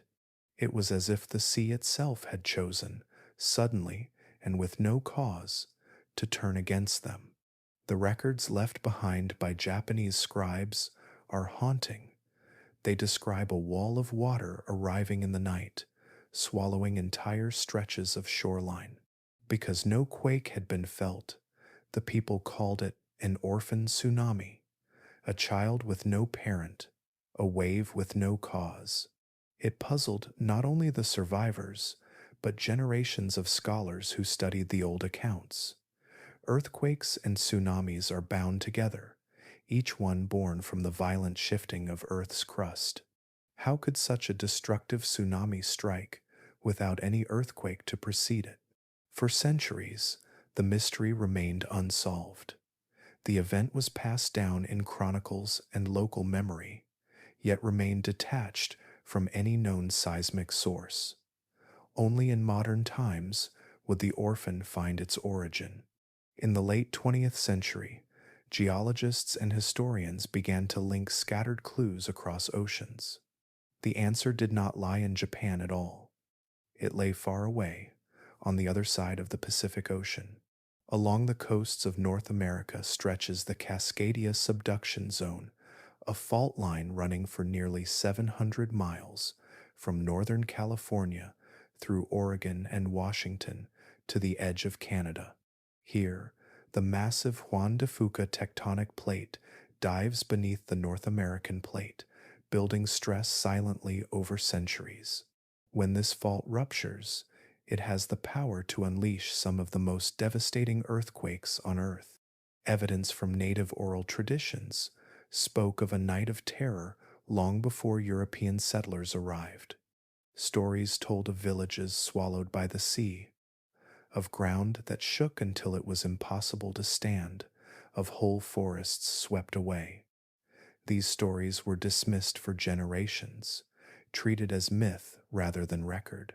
Yet geologists discovered layers of sand buried far inland along the coasts, and drowned forests where trees had died suddenly, their roots flooded by salt water. Radiocarbon dating revealed the trees all perished at the same time the winter of 1700.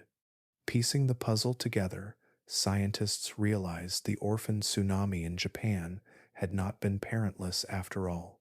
Its source was a massive megathrust earthquake along the Cascadia subduction zone. The quake had been so immense, estimated at magnitude 9, that it shook the Pacific Ocean itself.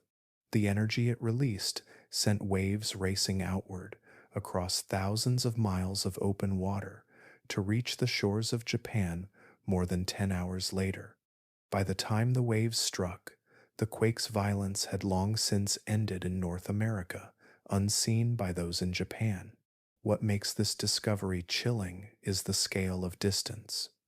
The Cascadia Fault and the Japanese coast are separated by an entire ocean basin, and yet the tremor of one became the destruction of the other. The waves that reached Japan were still strong enough to devastate communities even after traveling halfway across the world. For the people of Japan, there was no warning, no tremor underfoot to tell them that the ocean was preparing to rise. The wave came as if conjured from emptiness. This realization has changed how scientists view the power of the sea. It reminds us that the ocean is not just a barrier between continents, but a bridge that carries energy across unimaginable distances. A single event in one corner of the planet can ripple outward, silent and unseen, until it manifests as disaster thousands of miles away. Today, the Cascadia subduction zone remains locked, building pressure once again. Scientists know it will rupture, though no one can say when. When it does, it could send another tsunami racing across the Pacific, as it did over 3 centuries ago. And just as in 1700, the people who see the wave may not know its cause until long after it has struck. The orphan tsunami was not born without a parent. Its parent was a monster of the earth itself, hidden under the ocean floor, capable of sending death across an ocean without a sound or warning. It is a reminder that the sea is not only vast and deep, but also connected in ways we often forget, its power boundless and far-reaching. On the ocean floor, in a world of eternal night, there are places where the earth seems to breathe fire. Cracks in the crust open to release jets of water heated by magma far below, streams so hot they would boil instantly at the surface, yet kept liquid under the immense pressure of the deep. As they gush upward, they carry with them a haze of minerals, dark clouds that billow like smoke from chimneys built of stone. These are hydrothermal vents, and they are among the strangest environments on our planet. At first glance, everything about them seems hostile to life. The waters can reach temperatures of more than 300 degrees Celsius.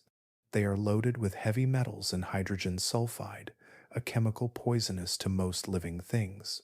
The pressure is so great that a human would be crushed in an instant, and no sunlight penetrates to these depths. It would seem to be the last place life could exist.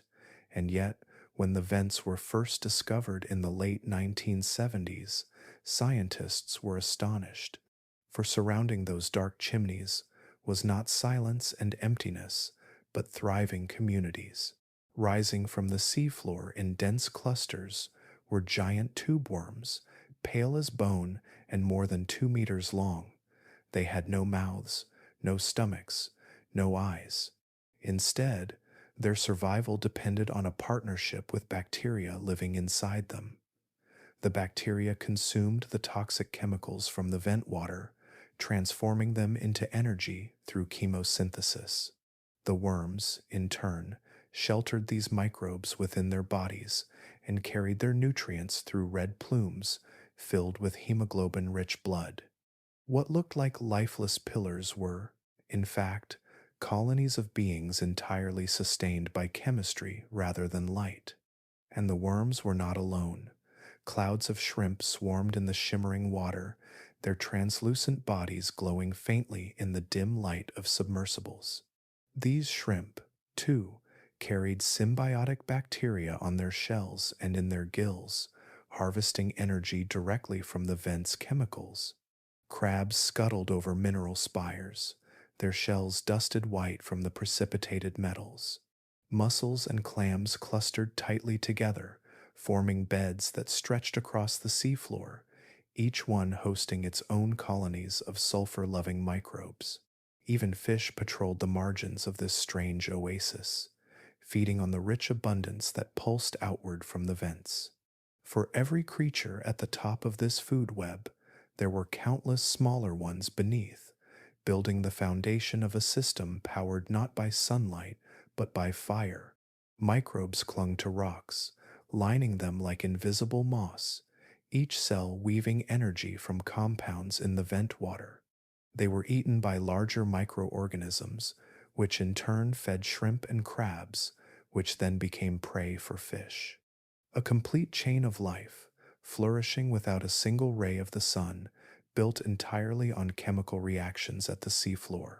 The vents themselves rise like cathedrals of stone, mineral-laden water pouring from their mouths hardens as it touches the icy seawater around it, stacking into spires that can tower several stories high. Some are black smokers, belching dark clouds filled with metals. Others are white smokers, releasing lighter plumes rich with different chemicals. Around them, life surges in density so great that it can seem impossible compared to the barren plains just meters away. The line between lifeless seabed and teeming vent field is as sharp as a boundary between worlds. For scientists, these discoveries reshaped the very definition of habitability. For centuries, we assumed all ecosystems depended on sunlight, whether directly through plants or indirectly through the animals that eat them. Hydrothermal vents overturned that assumption. Here, the primary producers were not plants at all, but bacteria that used the Earth's heat and chemistry to fuel entire communities. It revealed a truth that rippled beyond biology. Life did not need the sun. It only needed a source of energy and the ingenuity to use it. That realization echoes far beyond Earth. Moons like Europa, orbiting Jupiter or Enceladus, circling Saturn, are thought to hide oceans beneath thick shells of ice. If their cores are warm, then vents like these might dot their hidden seafloors, and if vents exist there, then perhaps life does too, clinging to warmth and chemistry just as it does here. Each new study of hydrothermal vents is not only a glimpse into Earth's hidden ecosystems, but a window into what may be possible in alien seas. Even closer to home, the vents hint at the origins of life itself.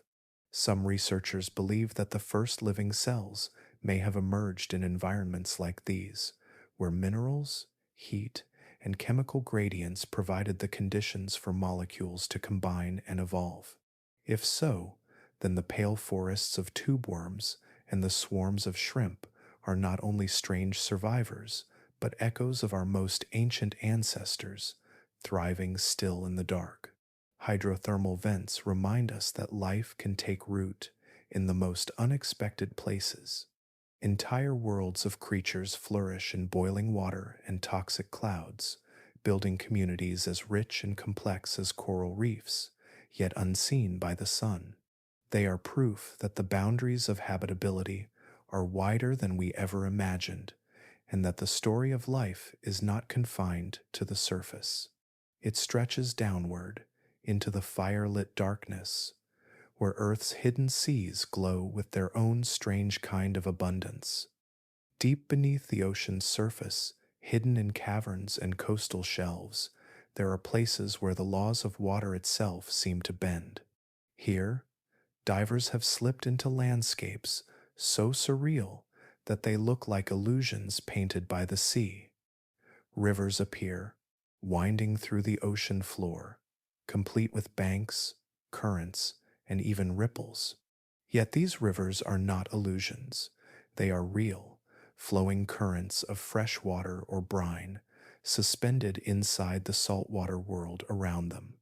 The most haunting of these is found in the cenotes and submerged caves of Mexico's Yucatan Peninsula. Divers exploring these flooded limestone caverns sometimes encounter what looks like a misty, dreamlike river flowing with a slow, ghostly current far below the surface. This strange phenomenon is caused by a halocline, a boundary where fresh water from rain or underground aquifers meets denser salt water that has seeped in from the sea. Because the two waters have different densities, they do not immediately mix. Instead, the fresh water forms layers and channels that slip through the heavier salt water like rivers beneath rivers. Drifting through these hidden waterways feels like entering another dimension. A diver moves downward through clear water, only to find a dark, rolling haze curling ahead of them.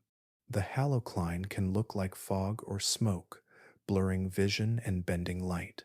Beneath that haze, the fresh water flows along the contours of the cave, carving out channels and pools as if the diver had stumbled into a river in the middle of the sea. The effect is so convincing that branches of trees, long drowned by rising waters, sometimes appear half submerged in the flow, their roots trailing into the shadowy current. These rivers can be breathtaking, but they are also dangerous. The halocline distorts sight, making it hard to see or judge distances. Divers who push into the murky boundary often lose their bearings, unable to tell up from down. The dense mix of gases in the water can even affect breathing equipment, making it difficult to move safely. It is possible, in these alien places, to drown inside a river while already deep underwater. The thought alone is unsettling, a reminder of how thin the line between wonder and peril can be in the deep. Other rivers beneath the sea form in different ways. Off the coast of the Black Sea, for example, scientists have discovered channels of dense, salty brine flowing through the seabed like living rivers. These brine flows are so thick that they carve valleys, banks, and even miniature rapids on the ocean floor, complete with tiny shorelines. Remote-operated vehicles have filmed these strange currents winding through the darkness, carrying silt and debris as if they were ordinary rivers on land. To watch them is to see a world within a world, an ocean beneath the ocean. Even more astonishing are the rivers created by ancient floods. Thousands of years ago, during times when sea levels were lower, vast rivers carved valleys into the seabed. As the seas rose, those valleys flooded, but in some cases, denser flows of saline water continued to pour through them, keeping the shape of the river alive under the waves. Today, sonar mapping shows channels that stretch for hundreds of kilometers across the ocean floor. ghost rivers etched into the seabed that still guide currents through the dark. For explorers who dive into these environments, the experience is unforgettable. A river beneath the sea looks wrong to the human eye. Our minds resist it. Water should not flow inside water. Currents should not carry a separate surface, and yet here it does. The sight is uncanny, an echo of landscapes we know, placed where they should not exist. To swim over the banks of one of these rivers is to see the sea mimic the familiar, while reminding us how alien it can be. Scientists study these phenomena not only for their beauty, but also for their importance. Haloclines and brine rivers create unique ecosystems, places where rare bacteria and specialized creatures can survive. Some organisms feed on the chemicals at these boundaries, while others make their homes in the unusual conditions where the two waters meet. These zones may even preserve clues about ancient climates, holding records in their layers that tell of rainfall, droughts, and rising seas from thousands of years past. Yet even with all this knowledge, there remains a deeper unease. To drift through these rivers beneath the sea is to feel the weight of being out of place, to see nature rewriting its own rules. It is a vision of Earth at its most surreal, a reminder that our world is not always what we think it is. Beneath the seabed, hidden under layers of sediment, lie frozen reserves of methane gas. They form under immense pressure and low temperatures, crystallizing into what scientists call methane hydrates. These icy cages trap methane molecules in lattices of water, creating a substance that looks like ordinary ice, but burns if a flame is brought near. For centuries, this frozen gas lay unnoticed, buried in the cold darkness of the seafloor.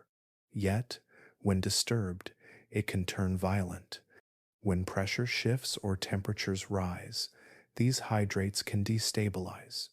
Instead of staying locked in ice, methane suddenly expands, releasing itself in powerful bursts.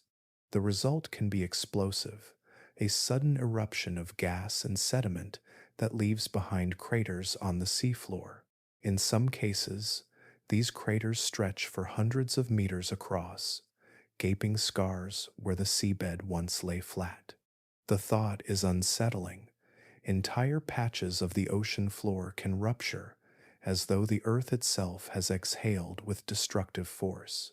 Such events are not just ancient history. Off the coast of Norway, in the Barents Sea, researchers discovered fields of enormous craters carved into the seafloor. Some measure over half a kilometer wide.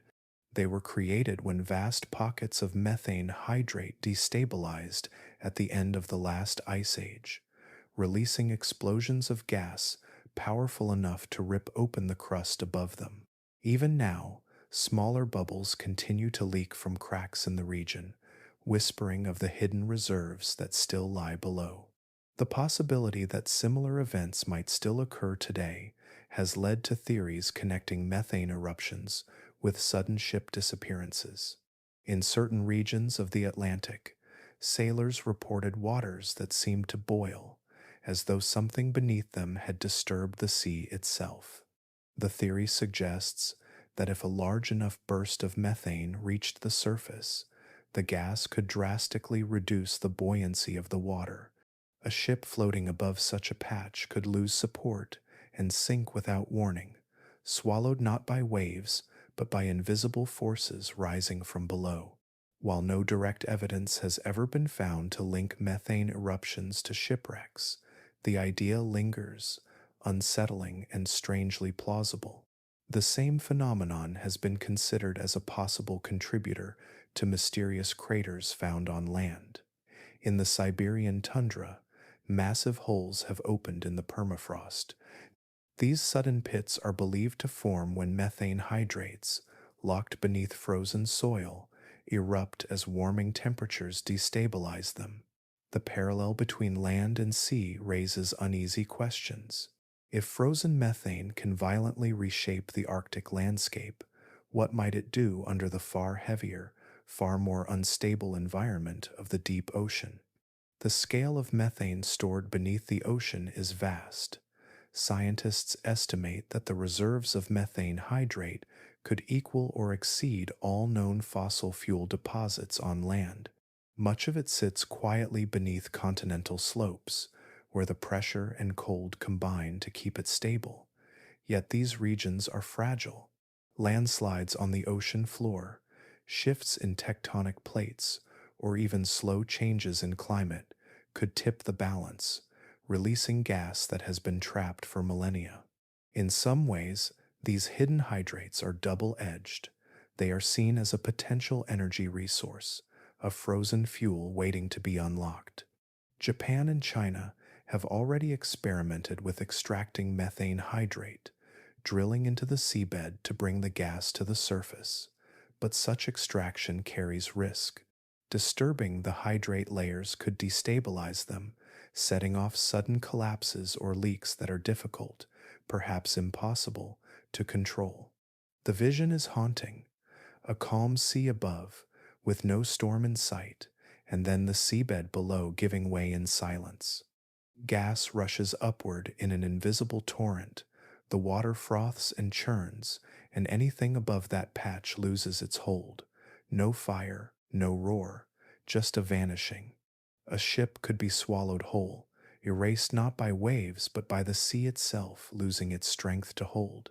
Even without catastrophic eruptions, methane seepage is a quiet but constant presence. Around the world, plumes of bubbles rise from the seafloor, shimmering like columns of silver beads in the dark. Some are harmless seeps, feeding small communities of microbes. Others are hints of greater reserves below, still locked in ice, waiting for a shift that could set them free. The deep ocean reminds us here of its duality, still and silent on the surface, yet restless and unstable in its hidden layers. It is a world where even the ground beneath the sea is not solid, but alive with forces we cannot fully predict. Far beneath the noise of daily life, deeper than the rumble of cities or the rush of storms, the earth carries its own hidden sound. It is not a single cry or a fleeting song. It is a vibration so low that no human ear can ever hear it, yet it surrounds us constantly. Scientists call it the global ocean hum, a deep and steady resonance that seems to flow not only through the sea, but through the very body of the planet itself. When sensitive instruments were first tuned to listen to the quiet background of the Earth, researchers noticed it. Seismographs, designed to capture earthquakes, revealed faint patterns that never ceased. Hydrophones stationed in the oceans recorded it as well, always present, even when everything else was still. The hum did not rise and fall with weather. It did not stop after a tremor or pause during seasons of calm. It went on, steady as the turning of the earth, as though the planet were exhaling in a tone too low for us to perceive. The frequency of the hum lies below the threshold of human hearing. Our ears can only detect vibrations within a certain band, and this falls beneath it. To us, the world seems quiet. Yet in the language of machines, the vibration is constant. It travels through water and stone alike, felt by sensors across continents. What is most uncanny is its scale. It is not a local phenomenon. Instruments in the Pacific, in the Atlantic, in the Indian Ocean all detect it. No matter where scientists listen closely, the hum is there, draped like a veil across the planet. Theories have tried to capture its origin. Some point to the way massive ocean waves collide with one another. When two swells meet, their energy can force vibrations deep into the seafloor. These minute tremors, multiplied across the globe, could combine into a constant background tone. Others suggest that tides, pulled endlessly by the moon, flex the crust of the earth just enough to create this hidden music. Volcanic activity has also been considered, each eruption feeding energy into the fabric of the planet, But none of these explanations fully account for the persistence and uniformity of the sound. Part of what makes the hum so haunting is its permanence. Earthquakes pass, storms fade, volcanoes fall silent. The hum remains day after day, year after year, for as long as we have listened, it has continued without pause. It is not like the roar of an unknown beast or the song of an uncharted whale. It does not come and go. It is everywhere, always. That endurance unsettles the imagination. It suggests that our world is never at rest, that beneath our feet and beneath the sea, there is constant motion, constant energy pressing against the silence. For scientists, this hum has become more than a curiosity. It serves as a tool, a way of studying the hidden processes of the planet. By tracing its patterns, researchers can detect subtle changes in the oceans, shifts in currents, even signs of pressure building along tectonic faults. The hum reveals the heartbeat of the earth, its steady rhythm hinting at forces too vast for us to see. And yet, while it is studied, it is also never fully explained. Each explanation reveals only part of the picture, leaving unanswered questions about how such a global resonance sustains itself. To imagine it is to imagine standing at the edge of the ocean at night, listening only to the waves and the wind. All seems quiet, but beneath the crash and the sigh, there is something deeper. A murmur older than humanity, older than cities, older than the continents in their current shape. A voice too low for us, yet always present, shaking quietly through the stone and the salt.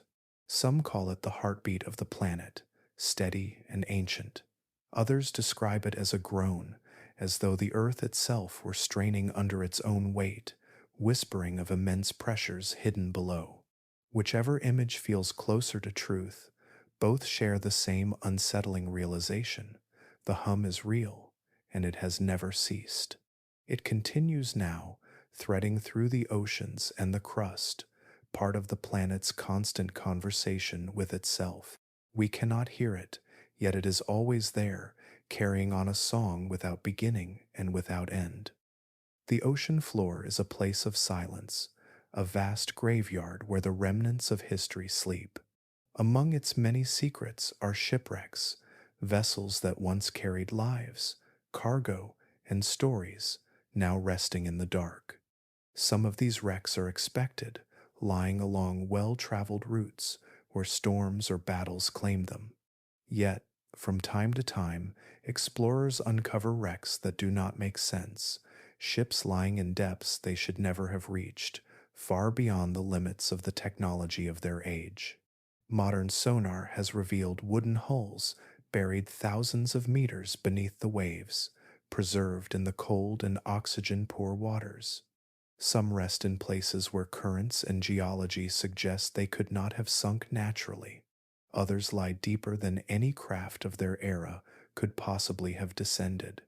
These discoveries challenge the line between history and mystery, raising questions that linger unanswered. One of the most striking examples comes from the Black Sea.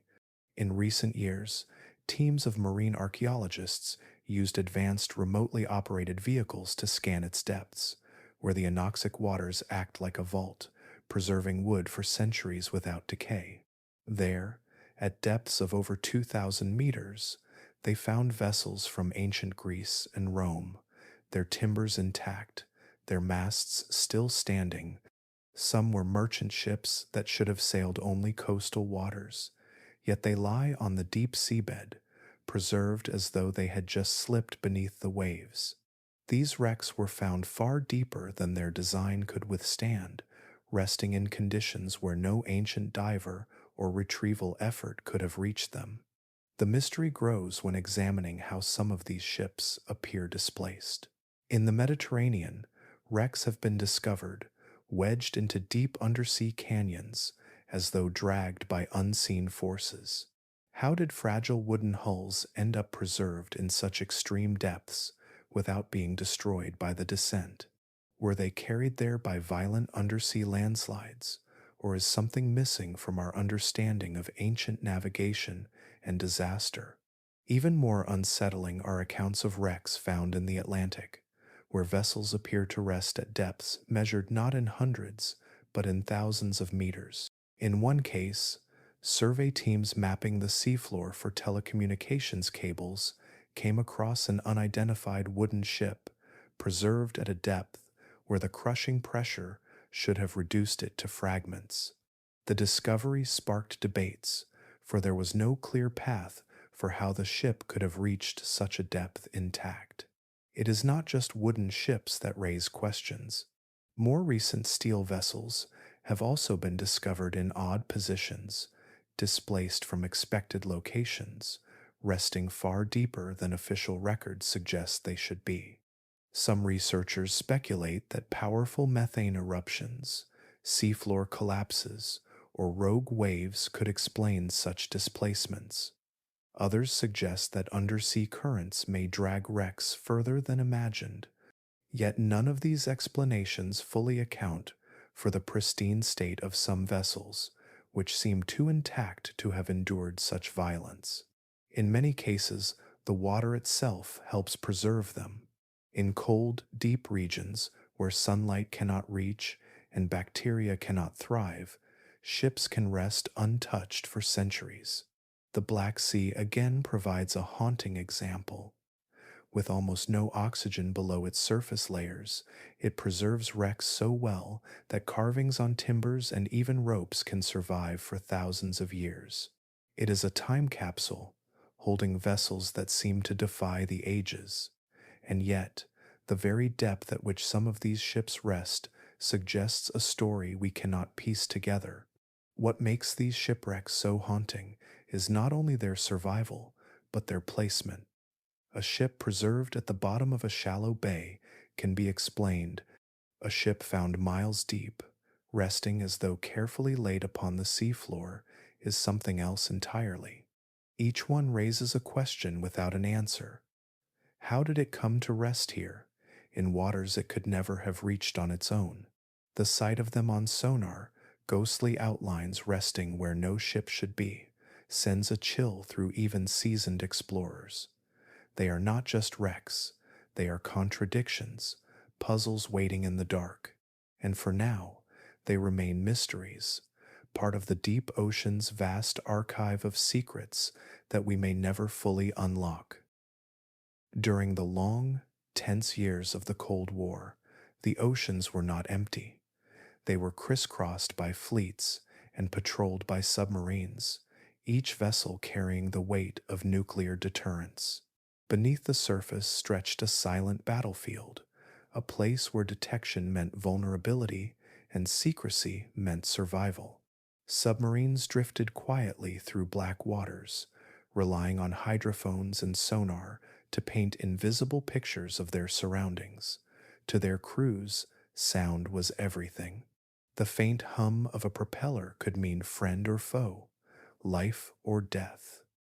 Yet amid these disciplined listening campaigns, operators began reporting something that rattled even hardened sailors. Their sonar was registering contacts that should not exist. The objects were swift, too swift. Sonar operators described returns that moved across their screens faster than any submarine, faster even than the fastest torpedoes of the era. Some of the contacts seemed to follow naval fleets, keeping pace as though observing them. Others surged ahead, racing into the distance before vanishing altogether. They did not sound like whales or shifting ice, nor did they resemble the unmistakable signatures of known machines. They became known, quietly and unofficially, as USO's unidentified submerged objects. Reports emerged from both sides of the Cold War divide. Soviet sailors in the Arctic spoke of contacts streaking beneath their submarines at what they estimated to be hundreds of knots. No human-built craft could travel at such speeds underwater. The resistance of the sea itself was a barrier. Even the best designs of the time strained against drag. And yet the sonar echoes told a different story, one of motion that defied engineering.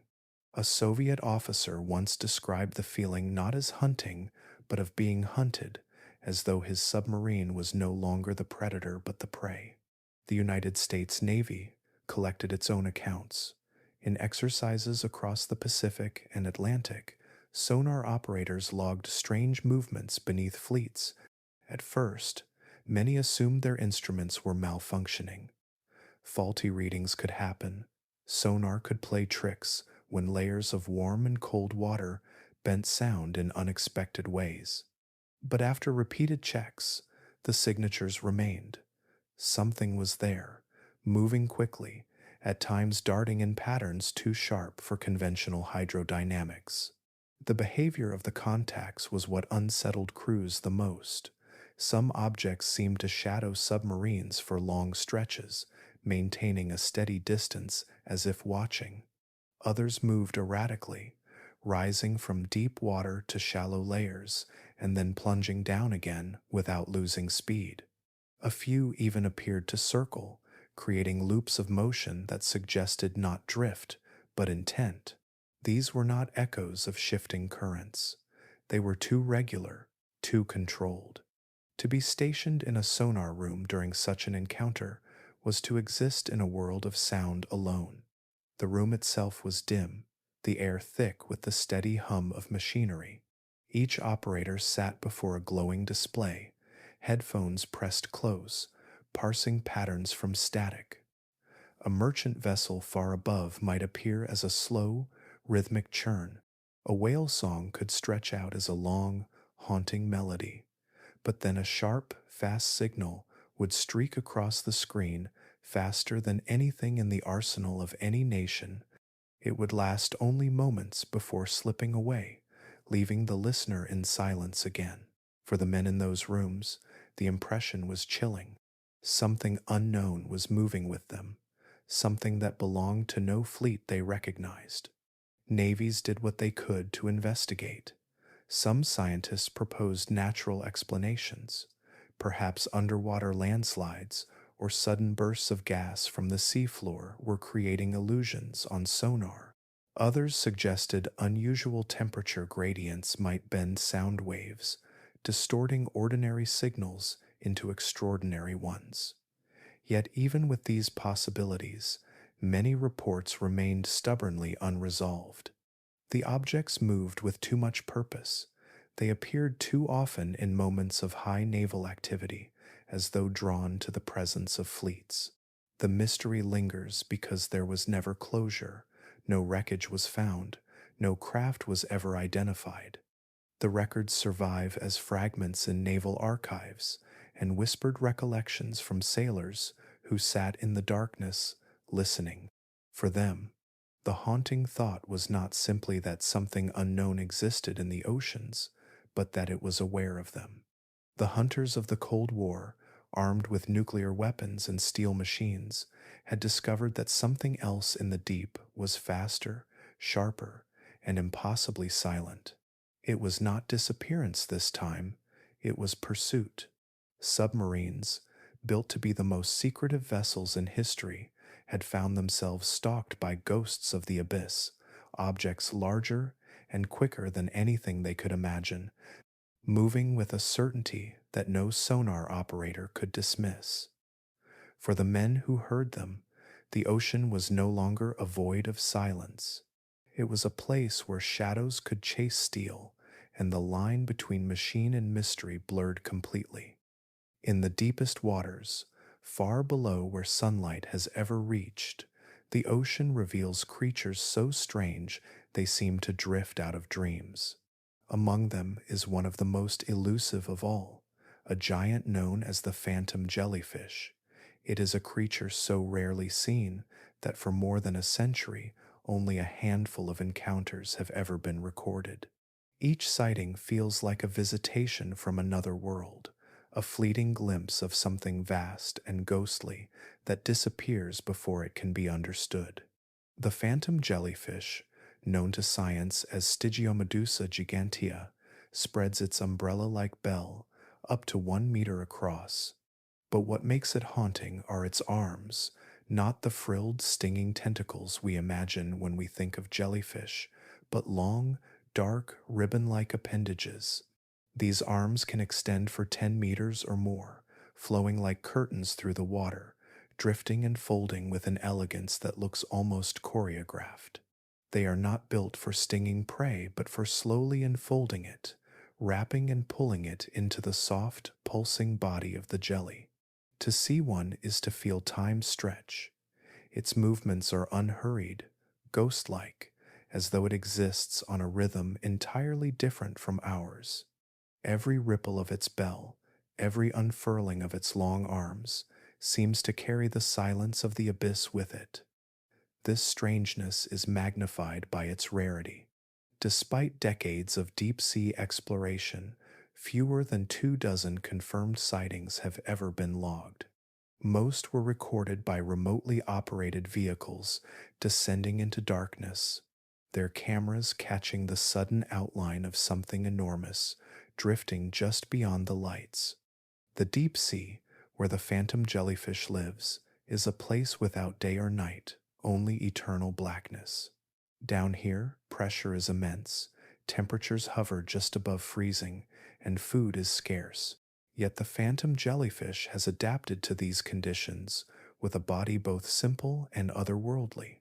Its skin is translucent, shading into hues of red and brown that are invisible in the deep, making it nearly vanish against the black water.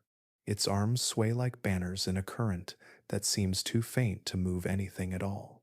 The effect is unearthly, as if the creature itself were a phantom made of water and shadow. What makes the phantom jellyfish even more haunting is how suddenly it disappears. A camera may capture its image for only a few seconds before it drifts out of sight. Attempts to track it are nearly impossible.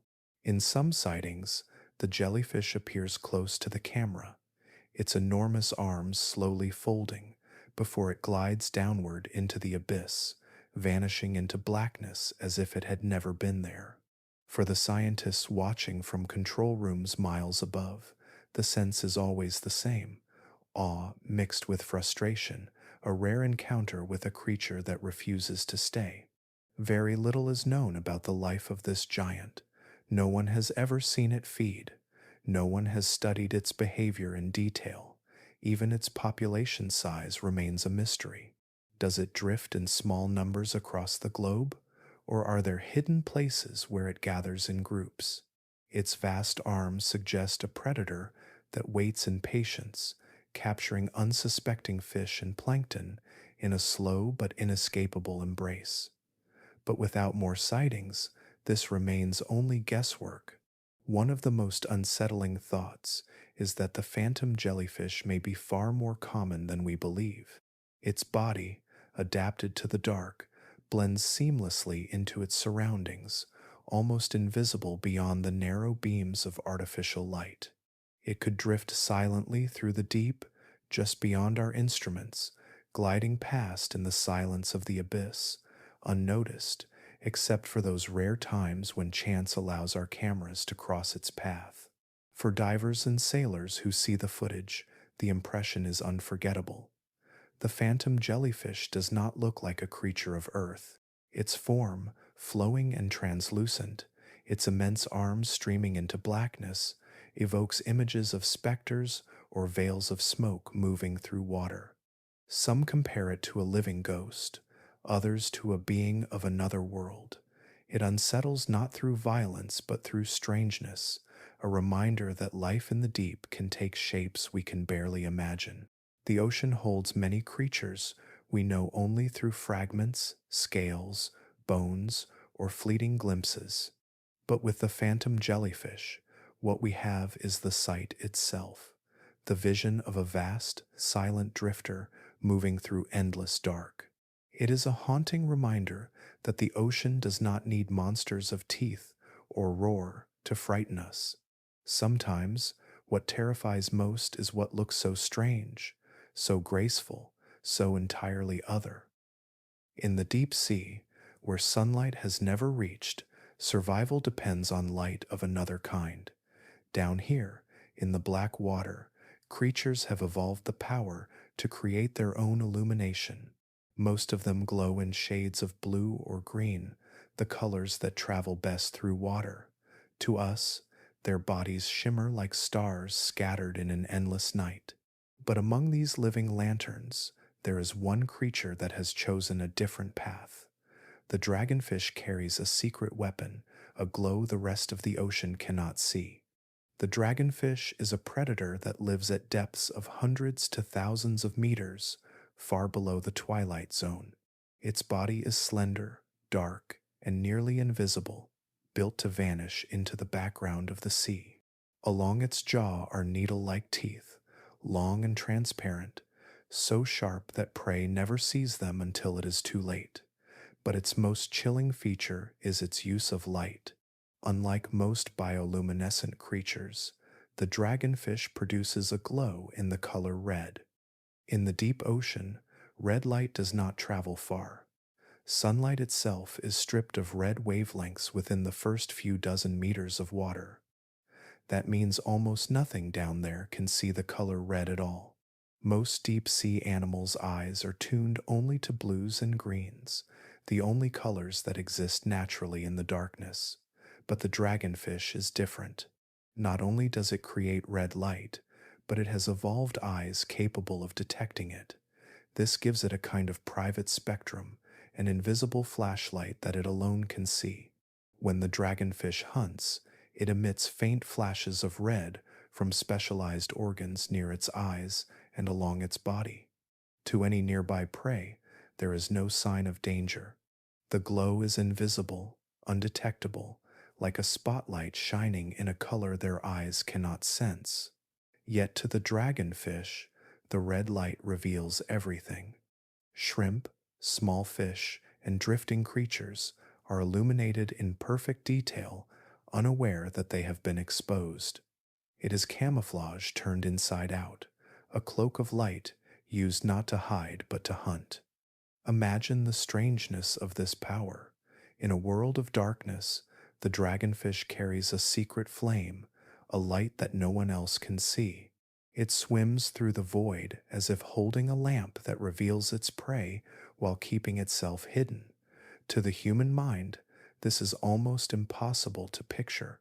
It would be like walking through a pitch-black forest with a lantern that only you can see, watching shapes emerge that to others remain completely invisible.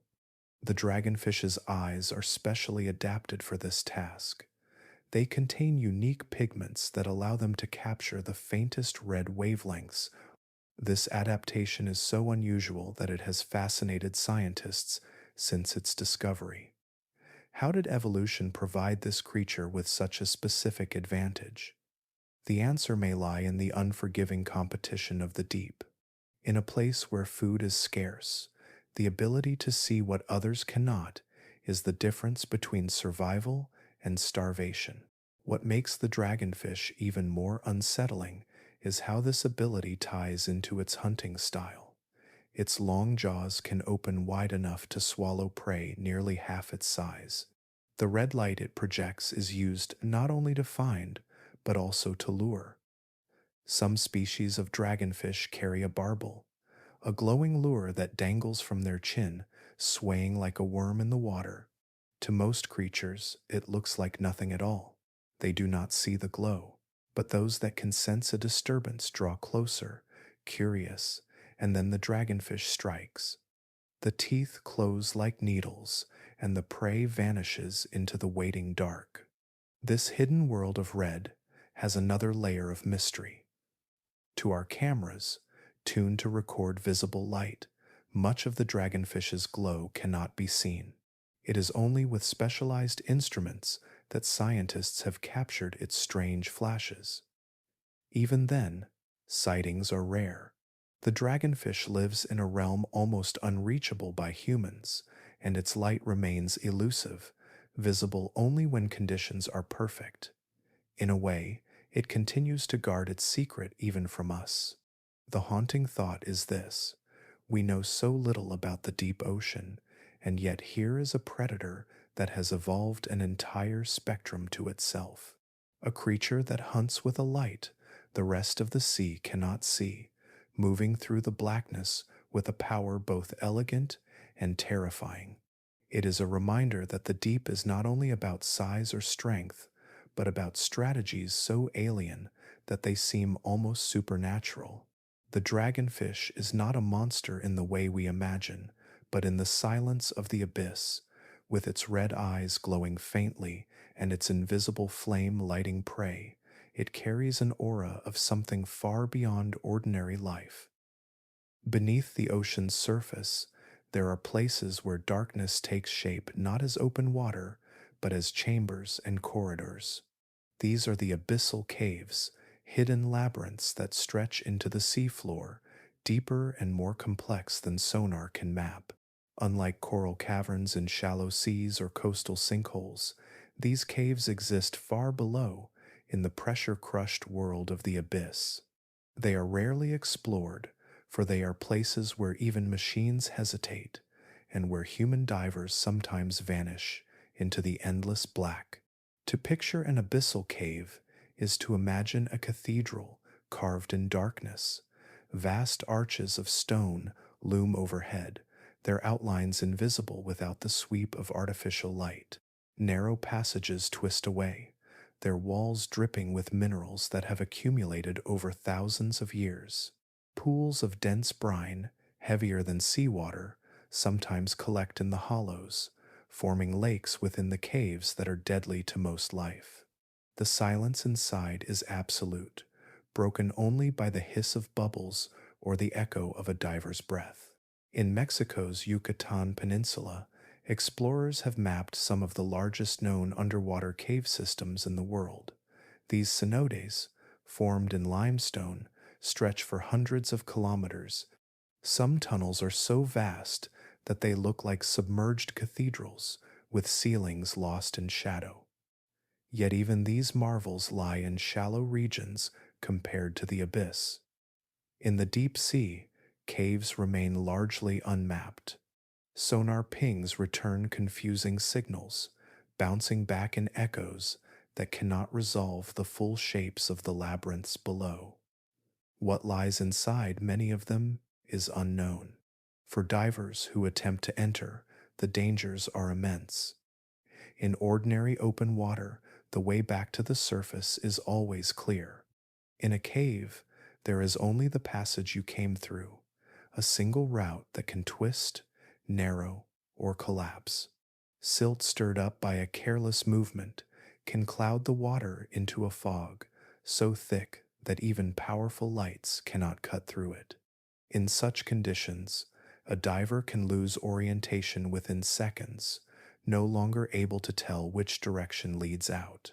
Some who have entered never returned. The allure of these caves is powerful nonetheless. They hold secrets of geology, records of ancient climates, and ecosystems sealed off from the outside world. In some submerged caverns, pale, blind fish swim through the dark, creatures that have adapted to eternal night. Other caves harbor microbial mats that thrive on chemical reactions rather than sunlight, communities that may resemble the earliest life on Earth. Scientists suspect that abyssal caves, with their isolation and stability, could serve as reservoirs of life forms we have never encountered. There is also the unsettling thought of their scale. Some abyssal cave systems may stretch for dozens of kilometers, winding beneath mountains of seafloor, branching into passages that may never end. For now, they are like underground galaxies, glimpsed only in fragments. Remotely operated vehicles sent into these spaces sometimes lose contact, their signals distorted by rock. Cameras show tantalizing glimpses of vaulting chambers and flowing sediments, then go dark as the machines drift too far inside. Stories of vanishing in these environments are not confined to legend. Experienced divers, trained to map submerged caves, have sometimes been caught by the environment itself. A wrong turn, a line lost in the silt, and the labyrinth closes in. The sea does not need waves to erase life here. The walls and ceilings of stone are enough, folding around those who stray too far. To imagine the abyssal caves is to imagine spaces that defy our sense of place. They are not open oceans, where one can drift endlessly. They are not mountains or plains with solid ground beneath.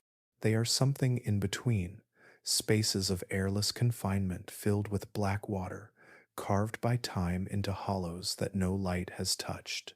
Cathedrals of blackness, where the ceiling arches above in silence and the floor vanishes into pools of brine, where every turn leads deeper into shadow.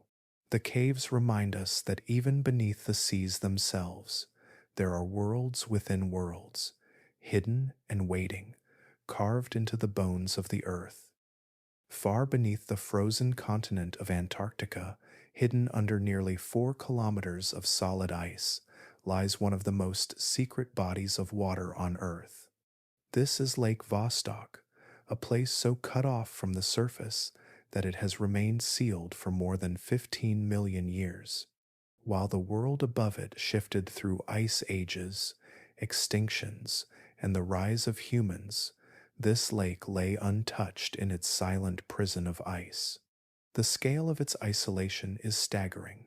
Imagine a lake the size of North America's Lake Ontario, stretching for more than 200 kilometers in length and nearly 50 kilometers across, but sealed beneath ice so thick that sunlight has not touched its waters since before many of today's mountain ranges existed.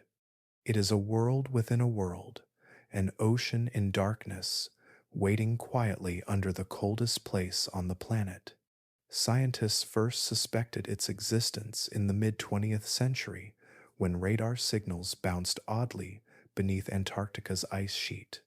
Decades of study revealed that the signals came from a vast liquid body preserved by geothermal heat rising from the Earth's crust.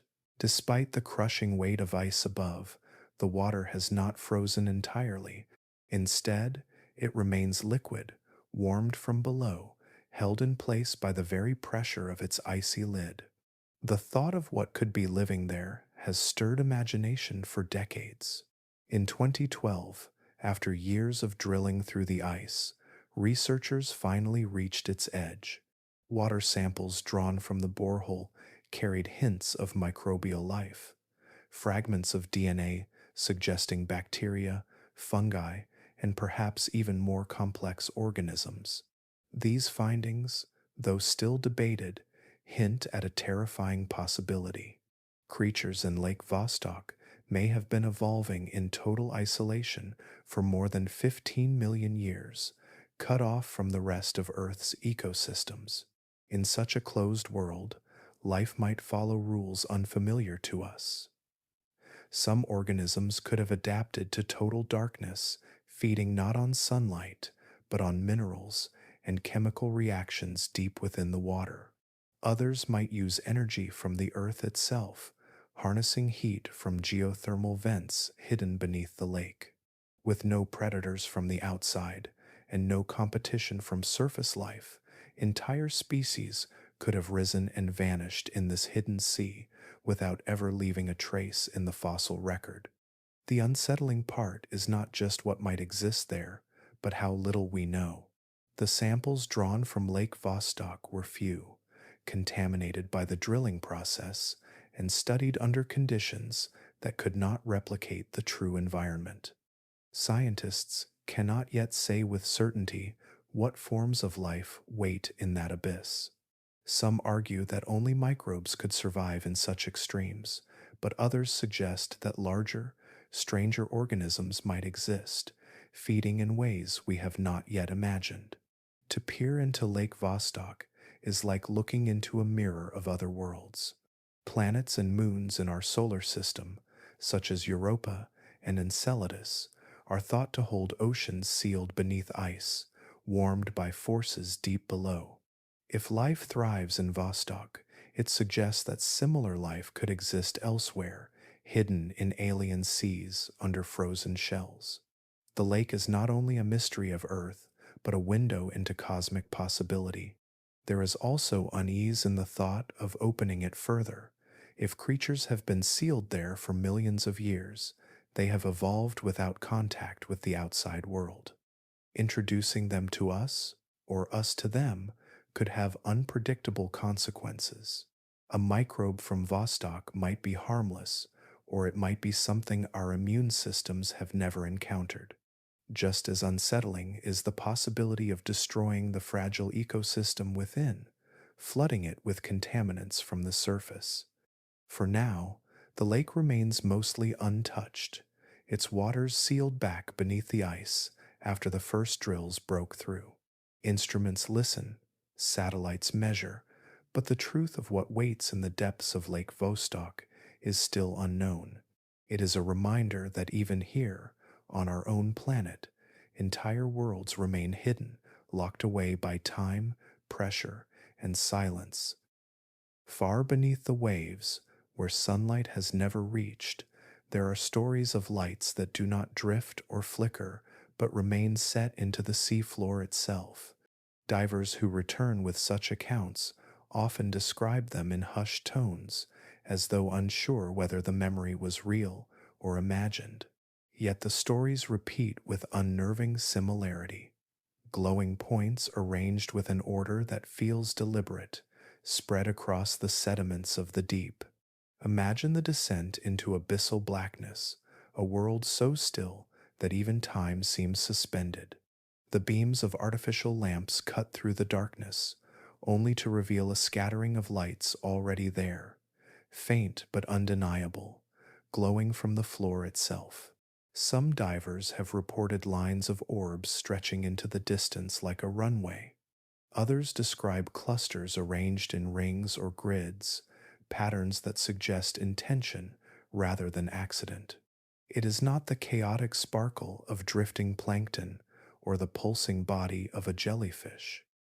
These lights remain anchored, as though placed with care. One of the most striking modern encounters came in 2015, when a team using remotely operated vehicles off the coast of California documented a series of tiny, evenly spaced holes glowing faintly along the seabed. The formations extended for hundreds of meters, each opening marked by a pale shimmer when disturbed. The precision of their spacing baffled researchers. Burrowing creatures like shrimp or worms were suggested as the cause, yet even among those familiar with benthic life, the orderly neatness seemed unnatural. Nature leaves beauty everywhere, but seldom does it leave trails as straight as if drawn with a ruler. Elsewhere, in the waters near Puerto Rico, divers reported spheres of light embedded in the sediment. They glowed steadily, pale and cold, until approached. When touched, the light disappeared, leaving only stirred sand and nothing to collect. Some skeptics proposed reflections from equipment, optical illusions produced by particles in the water, but others, including experienced explorers who had logged hundreds of dives, insisted the patterns were too precise to dismiss. They spoke of circles and rows, arrays that stretched beyond the beam of their lamps, as though the ocean floor itself had been marked with glowing symbols. The scientific explanations, as always, circle around biology.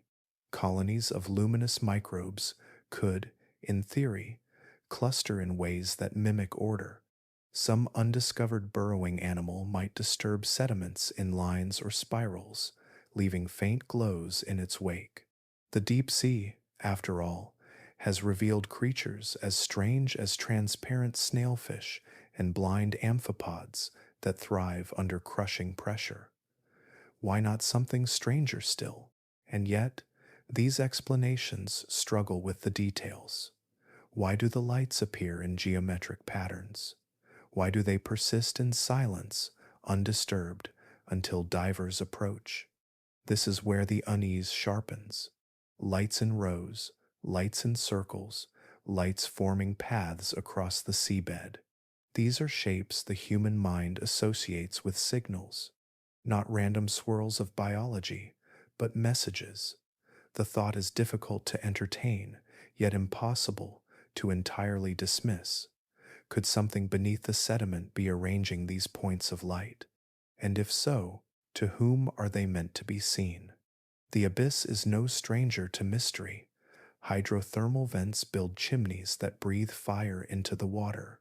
Brine pools form lakes within oceans. Methane eruptions carve craters where none existed before. Against such a backdrop, perhaps glowing lines and dots are nothing more than another trick of chemistry, another byproduct of life or geology that we have not yet decoded. But the unsettling part lies in their order. Natural processes tend toward chaos and variety. The reports of straight lines, circles, and repeating intervals resist that expectation. Unlike milky seas, which paint the surface in a vast glow, or bioluminescent flashes that erupt and vanish, the lights of the seafloor remain fixed and silent, patient as stars pinned to the abyss. They do not spread across horizons or rise in sudden towers, but linger close to the ground, intimate and deliberate. That intimacy is what lingers in the minds of those who witness them. The ocean is vast and impersonal, yet here are lights that feel almost like handwriting, etched into the darkness. The evidence remains fragmentary. Video recordings blur in the shifting water. Photographs are hazy, obscured by silt and low visibility. Samples vanish as soon as they are taken. The result is an enduring uncertainty where skepticism and wonder coexist. Are these lights colonies of microbes reacting in ways we do not yet understand? Are they tricks of reflection and perception in the most alien environment on Earth? Or are they something else entirely, patterns left as signals in a place we were never meant to reach? The ocean floor covers more than 70% of our planet, most of it unexplored. In that immensity, there may be countless places where light gathers in silence, forming patterns that no eye has yet seen. Divers return with stories, machines return with blurred images, but the truth remains hidden. What endures is the haunting impression that the seabed itself may be speaking, not in words, but in light. And for now, the message remains unread. On the ocean floor, in cold and crushing darkness, lies a substance that looks deceptively ordinary. It is called methane hydrate, often nicknamed methane ice.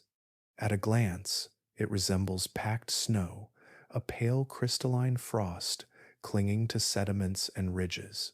But when disturbed and brought closer to the surface, it behaves in ways unlike anything found in an ordinary winter. A block of this ice will burn with a clean, blue flame if lit. Fire and frost, bound together in one fragile lattice of water and trapped gas. For many years, methane hydrates were studied mostly as a curiosity and a potential fuel source.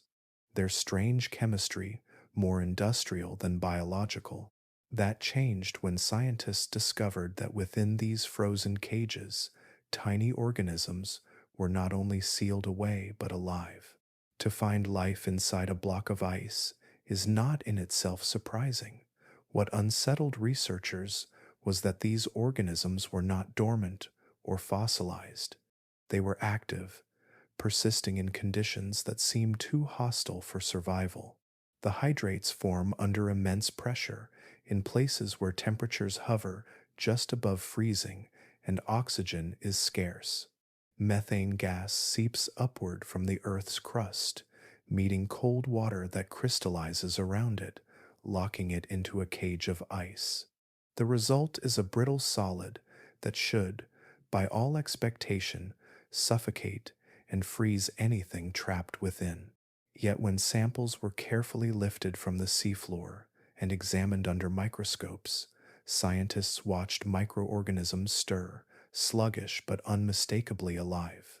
These were not robust creatures, nor swarming colonies, but single cells clinging to existence in ways that defy ordinary biology. They survive on trace amounts of energy, feeding on the faintest chemical reactions between methane and their environment. They metabolize so slowly that time itself seems stretched. Instead of hours or days, their cycles of life unfold over months, perhaps even years, their vitality reduced to a faint flicker that refuses to die out. Some researchers have compared them to embers buried in ash, fragile sparks that never quite extinguish. The ice is both their prison and their shelter, sealing them away from predators, encasing them in a world where no warmth and almost no oxygen reach. And still, the spark of life persists, moving in slow rhythms, proving that existence is possible where none should be. The first sightings left scientists struggling with disbelief. Life is expected in vent fields, where heat and chemistry provide an alternative to sunlight. But life inside solid ice, sealed away from open water, stretched the imagination further. Here were organisms not merely surviving extremes, but thriving in a state of suspension, enduring pressures and conditions that would obliterate most known forms of life. This discovery reshaped questions about resilience. Could these organisms remain trapped for centuries, surviving indefinitely inside their frozen cages? If a shift in temperature released the hydrates, would they continue as though nothing had happened? The possibility of methane ice acting as a vault, quietly storing living cells across geologic time, remains one of the strangest ideas in modern biology. It blurs the line between preservation and life, suggesting a mode of existence closer to waiting than living, yet still undeniably alive. The implications ripple outward. On moons like Europa or Enceladus, where oceans may lurk beneath ice shells, methane hydrates could form just as they do here. If life is capable of surviving within them on Earth, then perhaps similar forms endure in alien seas, locked in crystalline prisons, patient and hidden, waiting for the moment when conditions shift. Suddenly, the idea of life elsewhere no longer requires warmth or sunlight, only endurance and a spark of chemistry. Back on Earth, hydrate fields stretch across continental slopes and deep basins. When divers and remotely operated vehicles explore them, the seafloor takes on an eerie appearance. Pale mounds and crusts glimmer faintly under artificial light, like frozen snowdrifts scattered across black mud. To gaze upon them, knowing that each crystalline block may carry tiny lives within, makes the scene all the more haunting. The ocean floor is transformed from a desolate plain into a place of hidden prisons, each one containing its own secret survival story. The image is striking. Microorganisms suspended in a lattice that could ignite if exposed to flame, tiny lives enclosed in a substance that is both volatile fuel and suffocating cage. They endure in silence, encased in crystals that defy the normal rules of biology, as if the ocean itself is keeping them preserved in anticipation of some future moment. Life in methane ice reminds us that survival is not always loud or visible. Sometimes it is a quiet persistence, a patient endurance inside impossible confines. If organisms can cling to existence here, then perhaps life itself has fewer boundaries than we ever dared imagine. The journey through the deep has shown us a world that feels as close as the waves brushing our shores, and yet as distant as the farthest stars. The ocean covers more than 2/3 of our planet, but it keeps most of its face hidden. Beneath the rolling blue lies a wilderness of sound, of shadow, and of silence that defies everything we think we know. We have listened to voices that do not belong to anything we can name, roars that shake hydrophones across thousands of miles, songs that repeat year after year with no singer in sight, knocks and whistles rising from the deepest trench on Earth, where no sunlight has ever reached. The ocean speaks in tongues we do not yet understand, and though we strain to decipher them, we are left with riddles instead of answers. We have seen seas that glow without fire, stretching for hundreds of kilometers, lighting up the night sky as though the water itself were alive. We have learned of brine pools, lakes within the sea, so dense and toxic that creatures die the moment they touch them. We have heard of rivers flowing beneath the ocean and methane frozen into blocks of ice, holding not only fuel but flickers of life that survive where no life should. We have watched the ocean rise against us in silence, with rogue waves taller than buildings, swallowing ships whole in calm seas. We have traced the stories of steel submarines, built to withstand war and pressure, erased without a cry for help, leaving no trace of their passage. We have heard how navies during the Cold War followed unknown objects moving faster than anything human hands had ever built, shadows that fled even as they were pursued. We have glimpsed the strange creatures that inhabit the depths, from ghostly snailfish that endure impossible pressure to giant isopods and amphipods swollen into monstrous proportions. The colossal squid with eyes as large as a human head, the oarfish that rise like silver serpents from the abyss, and the phantom jellyfish, drifting like a spirit through the dark. Each one is proof that the sea does not follow our rules, but its own. The ocean has kept not only creatures, but stories, flight crews whose voices faded into static, never to be heard again, ships resting in impossible depths where no vessel of their time should ever have been, ancient structures like the Yonaguni Monument, balanced between geology and archaeology, raising questions about civilizations swallowed long before memory. And still, the mysteries multiply, lights flickering in patterns on the ocean floor, as if signaling from the dark. Sudden flashes of bioluminescence that ignite whole columns of water as though some vast invisible presence has just passed by. Life sealed under Antarctic ice for millions of years, evolving in silence, untouched by the surface. Each riddle reminds us of something simple yet unsettling. The ocean does not exist to terrify us. It does not roar, glow, or swallow because of us. It simply is, immense and indifferent. Its power unsettles us not because it wants to, but because it reminds us that here, on our own planet, we are not in control.